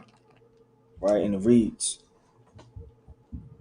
it says, then the people of the land took Jehoahaz, the son of Josiah, and made him king in his father's stead in Jerusalem. Jehoahaz was 23 years old when he began to reign, and reigned 3 months in Jerusalem. And the king of Egypt put him down at Jerusalem and condemned the land, and 100 talents of silver and talents of gold. And the king of Egypt made Eliakim, his brother, king over Judah and Jerusalem, and turned his name to Jehoiakim. All right, so that's how he became king, like we're going into in the history. And Necho took Jehoahaz, his brother, and carried him to Egypt. And that's carrying him into chains and carried him down into that pit. Come. Right. So you got brothers got to read Chronicles, man. Right? Chronicles is a mighty book. It's not just genealogies. A lot I don't want to read it because of the genealogies. See, brothers going into it is a deeper version of 2 Kings in this history. Back in Ezekiel chapter 19 and 7. So the second young lion, brothers read, was Eliakim. That's a precept in 2 Chronicles 36, aka Jehoiakim. Right? See, these names you might mix up: Jehoiakim, Jehoahaz, Josiah, but Jehoiakim, right? And he went up and down among the lions. He became a young lion, and he learned to catch the prey and devoured men. Right? So he learned from the other lions. The other lions are the other nations. This is how we learn to catch prey and devour men, by studying what these heathen do. Right? Learning their gods, learning their idols, learning their customs, learning their language, learning their culture. This is how you learn these things. In order to learn, somebody has to teach you. Who teaches us the other lions, man? Right? Doesn't mean there were multiple kings of Israel. No, dude. Now, some of these men learned it from their fathers, but also the other nations. They're likened unto lions too. Because he's went up and down among the lions. So these are lions that live around the same time that he lives. He's just a young lion, man. Learning from the older lions, the other nations around him, and he's learned to catch prey and devour men. Right? So, and that's a MO for Israel, man. Learning the ways of the other nations. What is the classic in Jeremiah 10? Right? A lot of brothers now, they learn to catch prey and devour men. Who taught you how to shoot that damn AR-15, man? In the hood. Where'd you get this damn crack from? This crack vibe that's devouring the poor, the people, man. The damn Glock 9, man. A 32, a deuce. Right? You learned that from the lions, man. These other young lions, man. And you're learning how to devour your own people the same way that they're devouring us. Classic, Jeremiah chapter 10 and verse 2. Thus saith Yahweh, learn not the way of the heathen, and be not dismayed at the signs of heaven, for the heathen are dismayed at them. Right? So you cannot be learning how to devour. That's such a wicked thing, to learn how to devour your own people from other people. It's madness. But that's what Jake do. You want to be in the industry. You're watching Hollywood. You're watching The Wire, Power, Snowfall, all these nigga shows, man. BMF. And you're literally being taught how to devour men. Right? You had some Yardan? God, it says in Psalms 106 and 34, they did not destroy the nations concerning whom the Lord commanded them, but were mingled among the heathen and learned their works. And they served their idols, which were a snare unto them. Yea, they sacrificed their sons and their daughters unto devils, and shed innocent blood, even the blood of their sons and their daughters, whom they sacrificed. That's all I really wonder on that one. But also say in Job 12:14, behold, he breaketh down, and it cannot be built again. He shutteth up a man, and there can be no opening. And that's what he did to them kings. He kind of shut them up and judged them.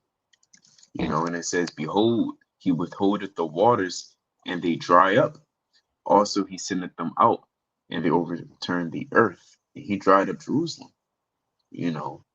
and as a result, Israel, we dwelt in Babylon for a long time.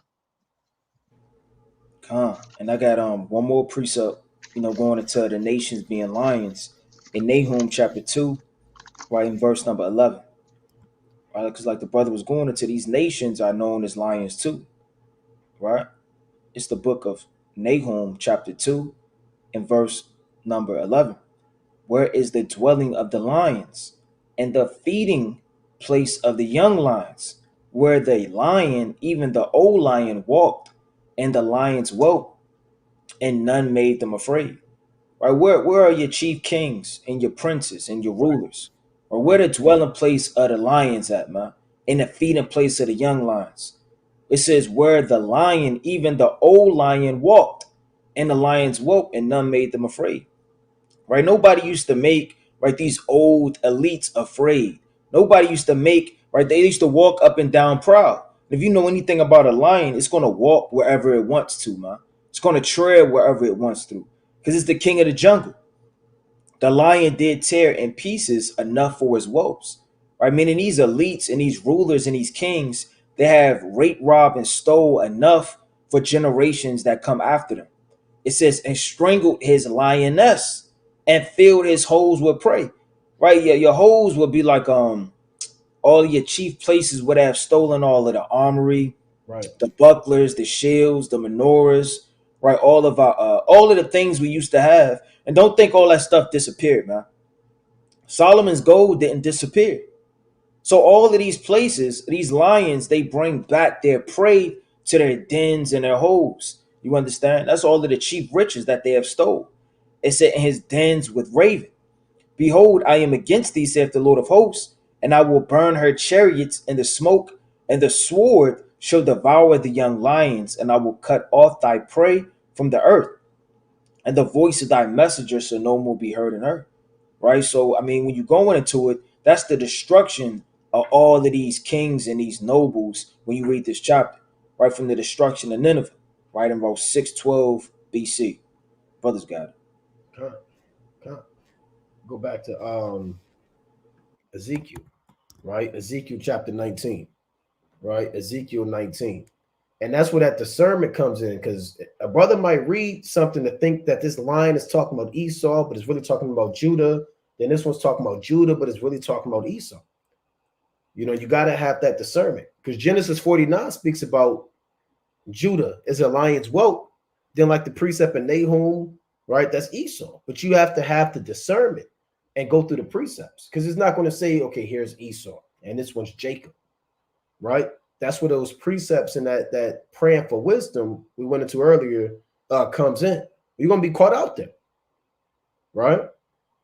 In Ezekiel 19 and verse 6 again. And he went up and down among the lions and became a young lion. He became a young lion and learned to catch the prey and devoured men. And he knew their desolate palaces, and he laid waste their cities. And the land was desolate, and the fullness thereof by the noise of his roaring. So he destroyed the Yardan, went into that precept, man. All hell was breaking loose when these kings was in power, man. When Jehoahaz was in power, Jehoiakim was in power. We keep reading these kings did evil in the sight of the Lord. by the noise of his roaring, meaning oppression, violence. Verse 8, then the nations set against him on every side from the provinces and spread their net over him.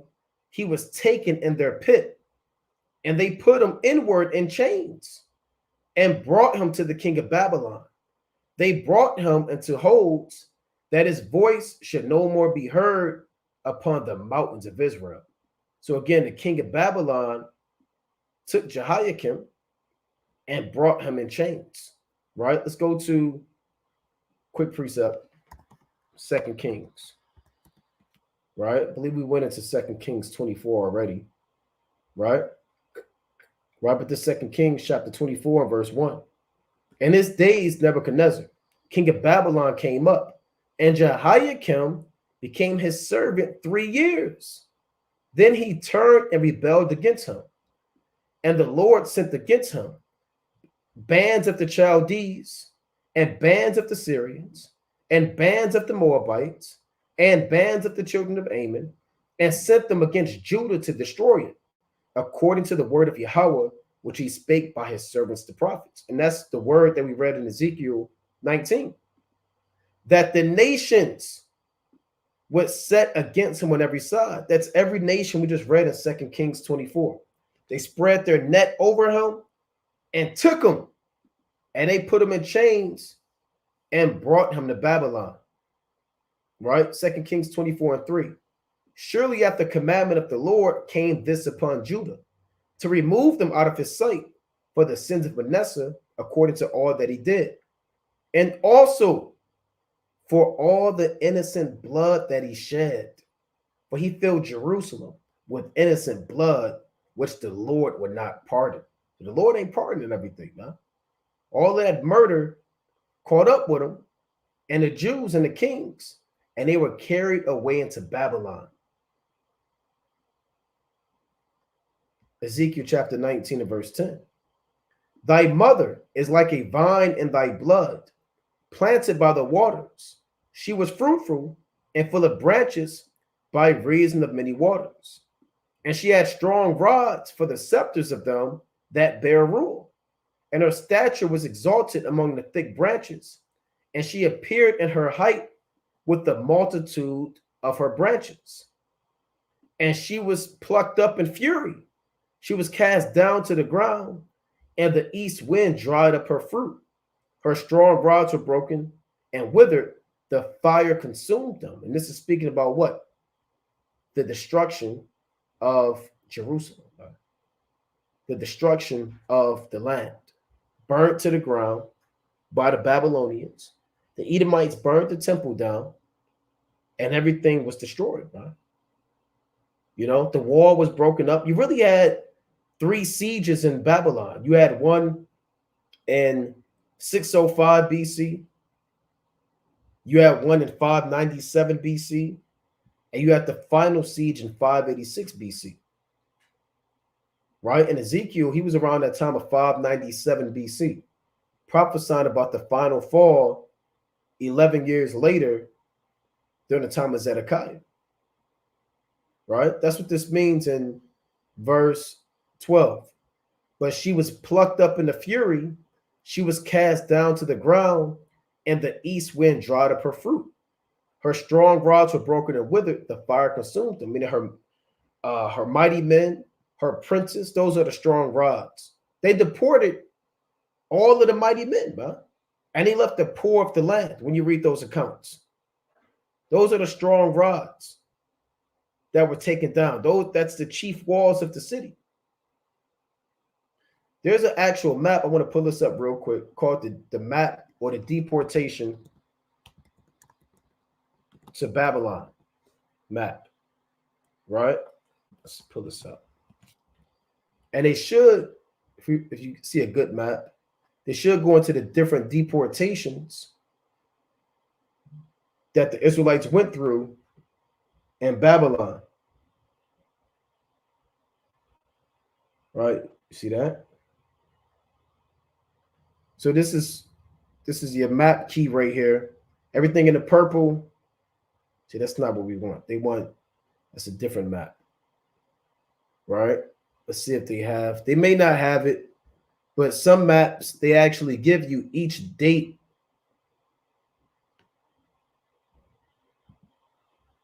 of the deportation.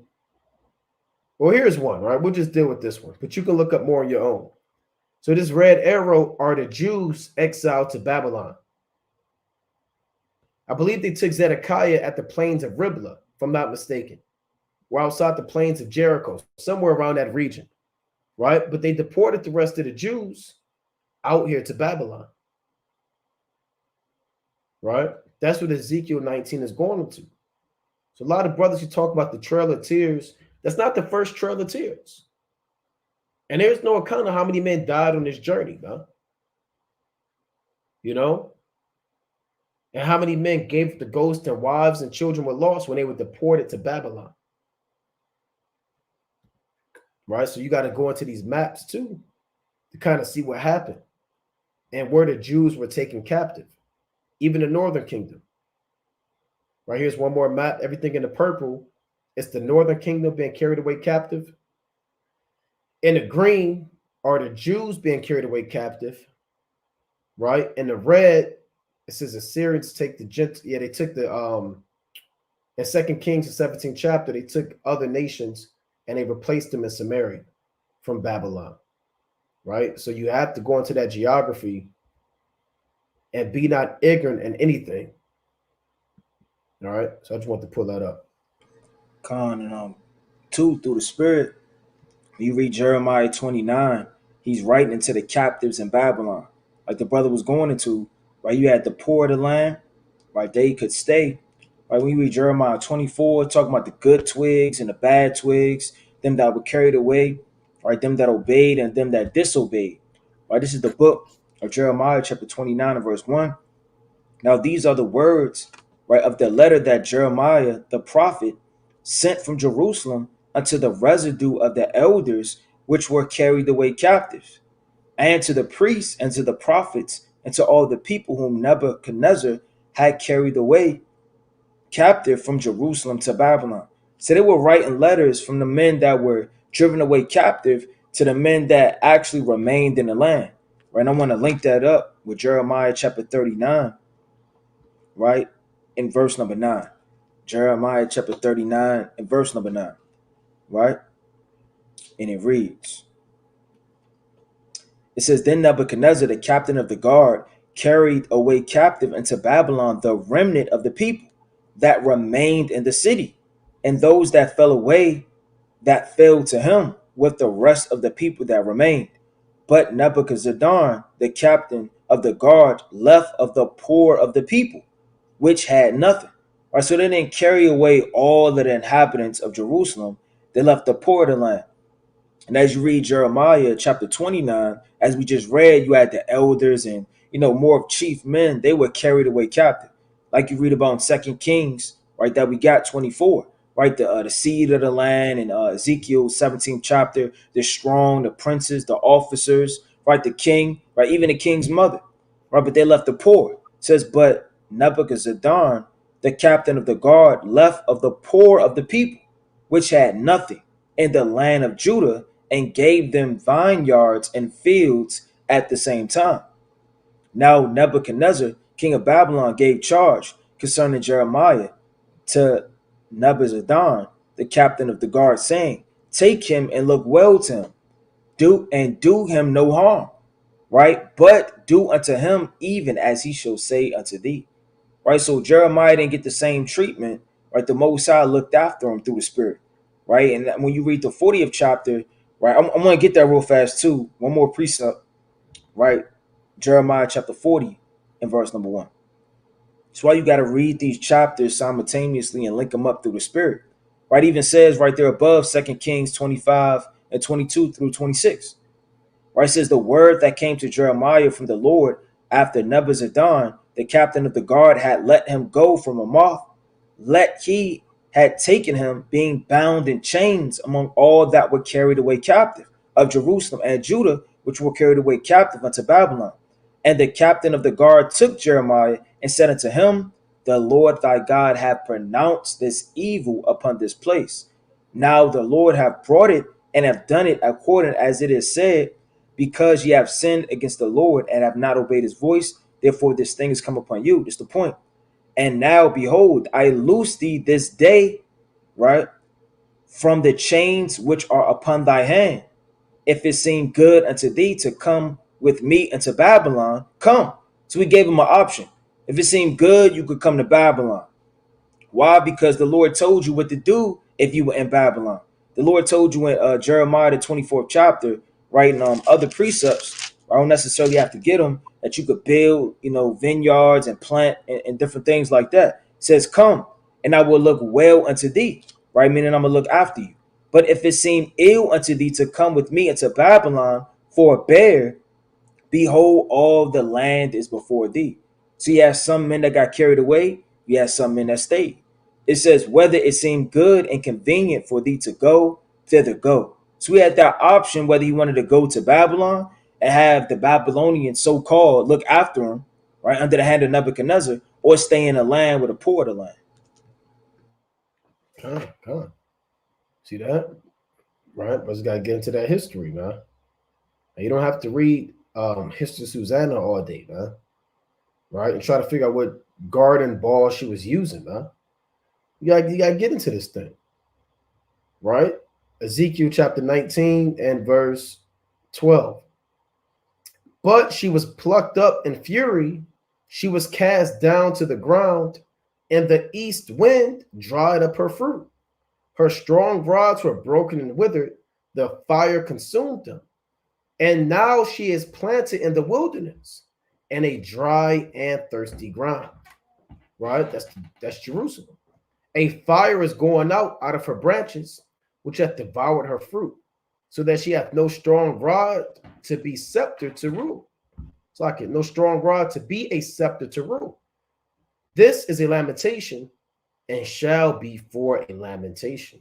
And it is a lamentation, man, because this chapter goes into the fall of the house of Judah. From the time of David all the way down to Zedekiah, this was the last, man, that the Jews really had a king.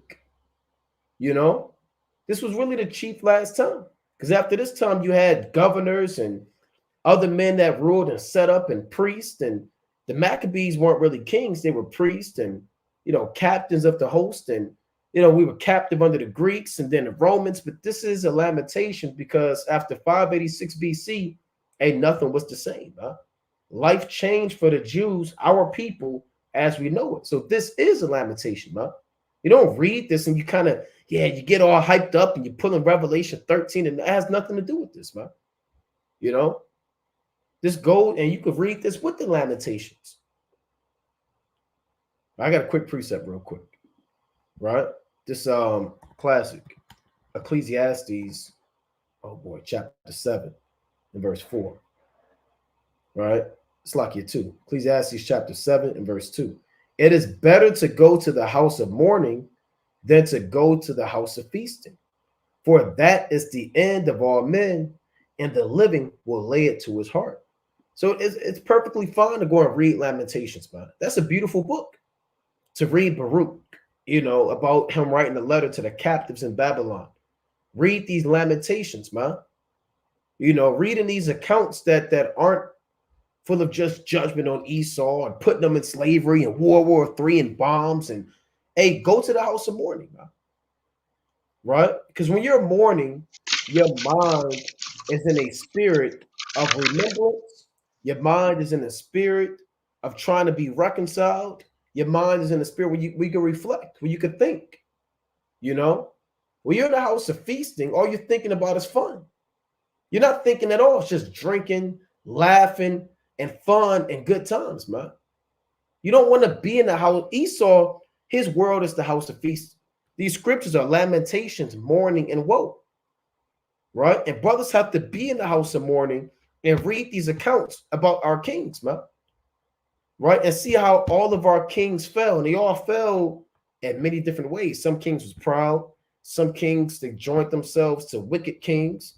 Certain kings committed adultery. Certain kings was committed utter folly, right? Other kings was sought and trusted in man and physicians of men.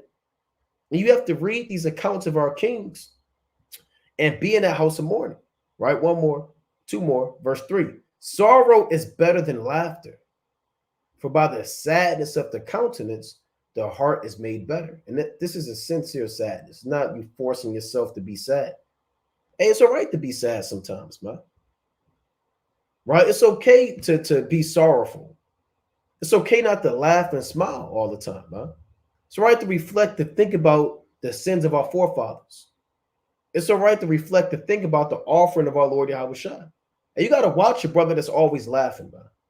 Because the Lord said a wise man will scarce smile a little. I believe it's Sirach 20 and 21. You got to mark your brother who's always pulling out the 2 bottles of Henny, man. You know? Hey, every brother should have a time of sorrow and sadness. It's healthy for your spirit. Not depression, but temporary sadness and sorrow. One more in verse 4. The heart of the wise is in the house of mourning, but the heart of the fools is in the house of mirth. Brothers got it. Godly sorrow worketh repentance. The Lord Yahushua even said in Matthew 5 and 4, blessed is he that mourneth. And as you mentioned, let me just read it. Matthew 5 and 4. Blessed are they that mourn, for they shall be comforted. And it's humbling to be in a state of mourning. You really have to humble yourself to mourn. Because you can, it's easy to kind of say, well, I got this and I got that. I got my car. I'm good. I'm straight. No, you got to actually, of course, sincerely enter into that house of mourning and realize that you still need the Lord, right? When you mourn, you get that sense of comfort and realization. I wouldn't be anywhere without the Lord, right? So you don't really get that same sensation or mindset when you're always in the house of mourning, house of mirth. You're kind of just enjoying the things that are present. You don't really think about the Lord like that. That's why some people may take it for granted. So you got to really, really mourn in this thing. Of course, it's a time and a place for everything. You don't want to be in an interview they ask you serious questions about your past and your previous work history, and you just start crying. Just start bawling your eyes, saying, but Jeremiah, and you just start quoting verses. I mean, you're not going to go anywhere in life. With that, I yield. Come. I'm going to get this quick precept too in Psalm chapter 30, right? In verse number 5. Right, this Psalm chapter 30 and verse number 5, and it reads, right? It says, for his anger endureth but a moment. Right, meaning slavery, or all of the judgments that happen to us, having evil eyes toward one another, right? Us getting shot down in the street. All of this is the product of us sinning as a nation of people. For his anger endureth for a moment. Right? The Lord is angry with our sins and has put judgments upon us and curses upon us, right? That we may turn back into him with a perfect heart, repent and be clean in his sight. And his favor is life. Weeping may endure for a night. Now, you may break this down on one level, but on a deeper level, right? It's nighttime right now, man. Right? The morning star in the morning time is when Yahushua comes back. That's when the true light is going to be revealed. Right? That's when you're no longer going to have night. And on a spiritual level, like when you read the book of 1 Thessalonians, the 5th chapter, verse 4 all the way down, and various other precepts, like the Lord said in John 3 and 19, this is the condemnation. That light is coming to the world, and men love darkness rather than light because their deeds were evil. Right? Weeping may endure for a night. Meaning we may weep for being, locked up, shot down, poor, right? Destitute of hunger and all of these different things during the night season.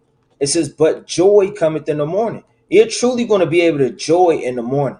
That's not talking about you catch hell, right? You caught hell and you wake up early up in the morning, right? Dusk time or dawn, and you waking up, all right, it's 6 o'clock in the morning because you read Psalm chapter 30 and verse 5. No, the true morning is when Yahushua is revealed. He's the bright and morning star. So really the morning time and us catching hell, we're going to catch hell. There is not a time that you're going to walk this earth where you're going to escape the curses and not catch hell. So you're always going to weep during the nighttime, right? But during the morning, when Yahweh returns, right, is when we're truly going to be able to rejoice and be in the house of mirth.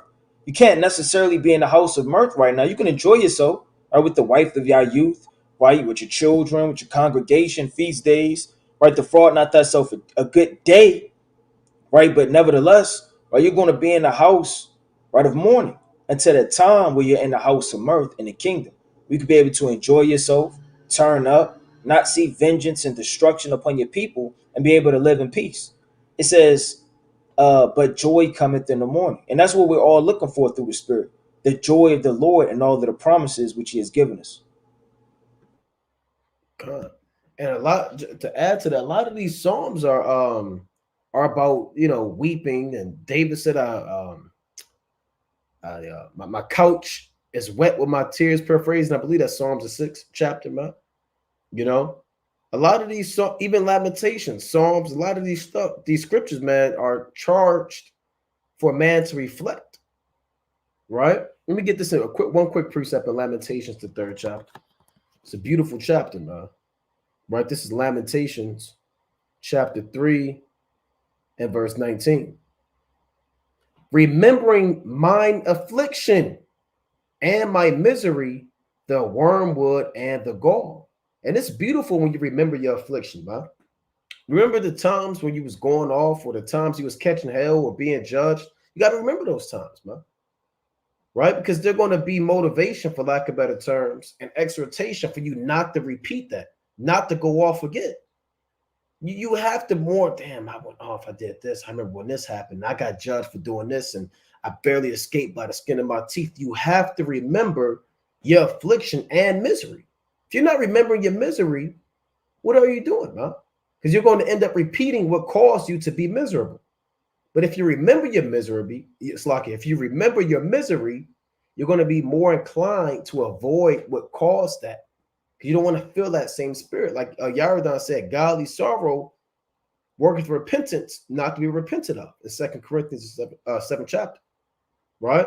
It says the wormwood and the gall. My soul hath them still in remembrance and is humbled in me. Because that humbles you, man. Right? Jeremiah never let it go. Right? And he's one of the elect. He said, my soul still has it in remembrance. This I recall to mind, therefore have I hope. It is of Yahweh's mercies that we are not consumed, because his compassions fail not. And when you're mourning and you're thinking about your misery, one of the main things you're going to acknowledge is Yahweh's mercies. Because you're going to understand that the works that we have done and the wickedness that we do and will do, we can't save ourselves from these matters, man, and from this captivity. And it's all going to bring you back to being subject to hope and hoping in the Lord's mercies, man. So it's okay to go through that mourning, because it should ignite a passion and a fire for you to hope on the Lord's mercy and do the due works to make your calling and election sure that you may obtain mercy, man. Right? It reads, it is of Yahweh's mercies that we are not consumed, because his passions fail not. They are new every morning. Great is thy faithfulness. Right? Yahweh is my portion, saith my soul. Therefore will I hope in him. Right? Let me jump down to verse 27. It is good for a man that he bear the yoke in his youth. So it's good to go through these curses, man. It's good to be afflicted. It's good to be chastised. It's good to feel burdens. It's good to be stressed out. Right? You may not think so. It's good to be miserable at times. It's good to be going through hell, man. Hey, it's good if your car breaks down sometimes, man. Hey, it's good if you kind of stub your toe, man. Right? It's good that a man goes through affliction and chastisement. It reads, why? Because that's the Most High dealing with you. Right? That's Hebrews the 12th chapter. Right? And Job the 5th chapter says, Therefore, despise not thou the chastening of the Almighty. Right? This is Lamentations 3 and 28. He sitteth alone and keepeth silence because he hath borne it upon him. Certain brothers, man, that they isolate themselves at time and they mourn and they reflect and they think about what what they're going through. They may keep silence for a while, right? Brother might say, "What's wrong with you?" Nothing, man. Nothing. I'm just, I'm enduring. And that brother, he's bearing that yoke, man. And he accepts the indignation of the Lord. He putteth his mouth in the dust. And that's heavy right there, man. A brother put his mouth in the dust. If so be, there may be hope, right? And if this is, I'm not going to read the whole chapter. This is one of my favorite chapters, man. It's a beautiful chapter in Lamentations 3. The brothers got it. But brothers that had no, we could bring closing precepts.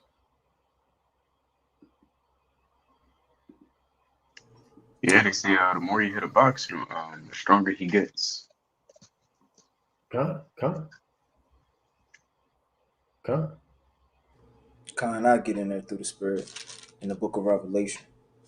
All right, chapter 3 and verse number 2. Right? Oh, shit. It's like I put 4. Let me go to 3.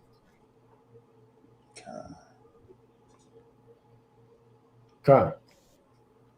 And it reads, "Be watchful and strengthen the things which remain that are ready to die, for I have not found thy works perfect before God."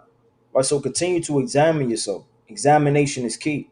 That's how you're able to zero in and find out what you need to improve in. If you're not examining yourself, you're going to have a delusion that nothing's wrong. Everything's okay. I don't need to improve on anything. There's nothing I need to maintain, to grow, to get better, to examine. If you're not examining yourself, you're not repenting. If you're not repenting, your hands are bloody, your garments bloody. The Most High is hearing your prayers. Examination really boils down to everything, man. If you're not examining, right, I will have to question whether you're in this truth, man. It says, "And strengthen the things which remain that are ready to die." So with examination, you're able to strengthen things which remain. Nobody goes to a house that's a repairman or architect and just start building or throwing rulers around and hammers around. They examine, they expect, right? They do a charge, they'll put the rulers, they'll figure out what needs to be done. They prepare their work without and make it fit for themselves in the field, right? And then they examine and then they execute the job. And that's what we got to do. We got to look upon our households, right? Our spirits, what we need. And a lot of brothers, they need fasting, or a lot of brothers, they need to pray more, or a lot of brothers, they need to read more or study precepts more. Or sometimes you just need, right, to catch hell like the brother was going into, right, with the beautiful precepts, right, that you may grow strong. Everything isn't about helping you in salvation and getting you out of it. Sometimes you have to bear that yoke, man, right? And you have to glory in it. That's what makes you stronger in this thing. The more you catch hell, the more experienced you are, the better you know what to do, right? The more you be able to fight off demons and the same demons that trouble you, but it makes your mind stronger too, right? You want to have a mental strengthening too, not as well as just physical all the time, huh? You have to have a mental stability. When your mental is stabilized and strong with the precepts and the foundation of the Lord, that's going to cause you to do things other men can't. You may work a stressful job, whatever the case may be, but it's not your physical brute strength getting you through it, right? Or your alarm clock. It's your mental stability and the precepts in your mind that are Most High. So you want to make sure you're mentally strong. Whatever it is that's lacking, you got to strengthen that up, because it's not time to fall away. If you were to fall away right now, you're falling away right when things are kicking up, right when all hell was about to break loose, and you're going to have to withdraw right from the Heavenly Father. It says, "For I have not found thy works perfect before Yahweh. Remember therefore how thou hast received and heard." And this goes into remembering all of the things the Most High has given you, showed you, right, taught you, right? It says, "And guided you through, and hold fast, and repent. If therefore thou shalt not watch, I will come on thee as a thief, and thou shalt not know what hour I will come upon thee." Right? And Yahushua is not going to give you a notice. Nobody ever got a notice in the scriptures. You read one chapter, the very next precepts, a couple of precepts, or the chapter later, their spirit was gone. That man was dead. Somebody else rose up in their stead. There's never a notice. The notice you're getting right now is right as you speak, man, as I speak with the Most High, telling you to repent. That's your notice. Telling you to withdraw from your lust, your fornication, your evilness, right? Your pride, or whatever you're dealing with, man. That is that the Lord say you shall receive no sign but the sign of the prophet Jonah.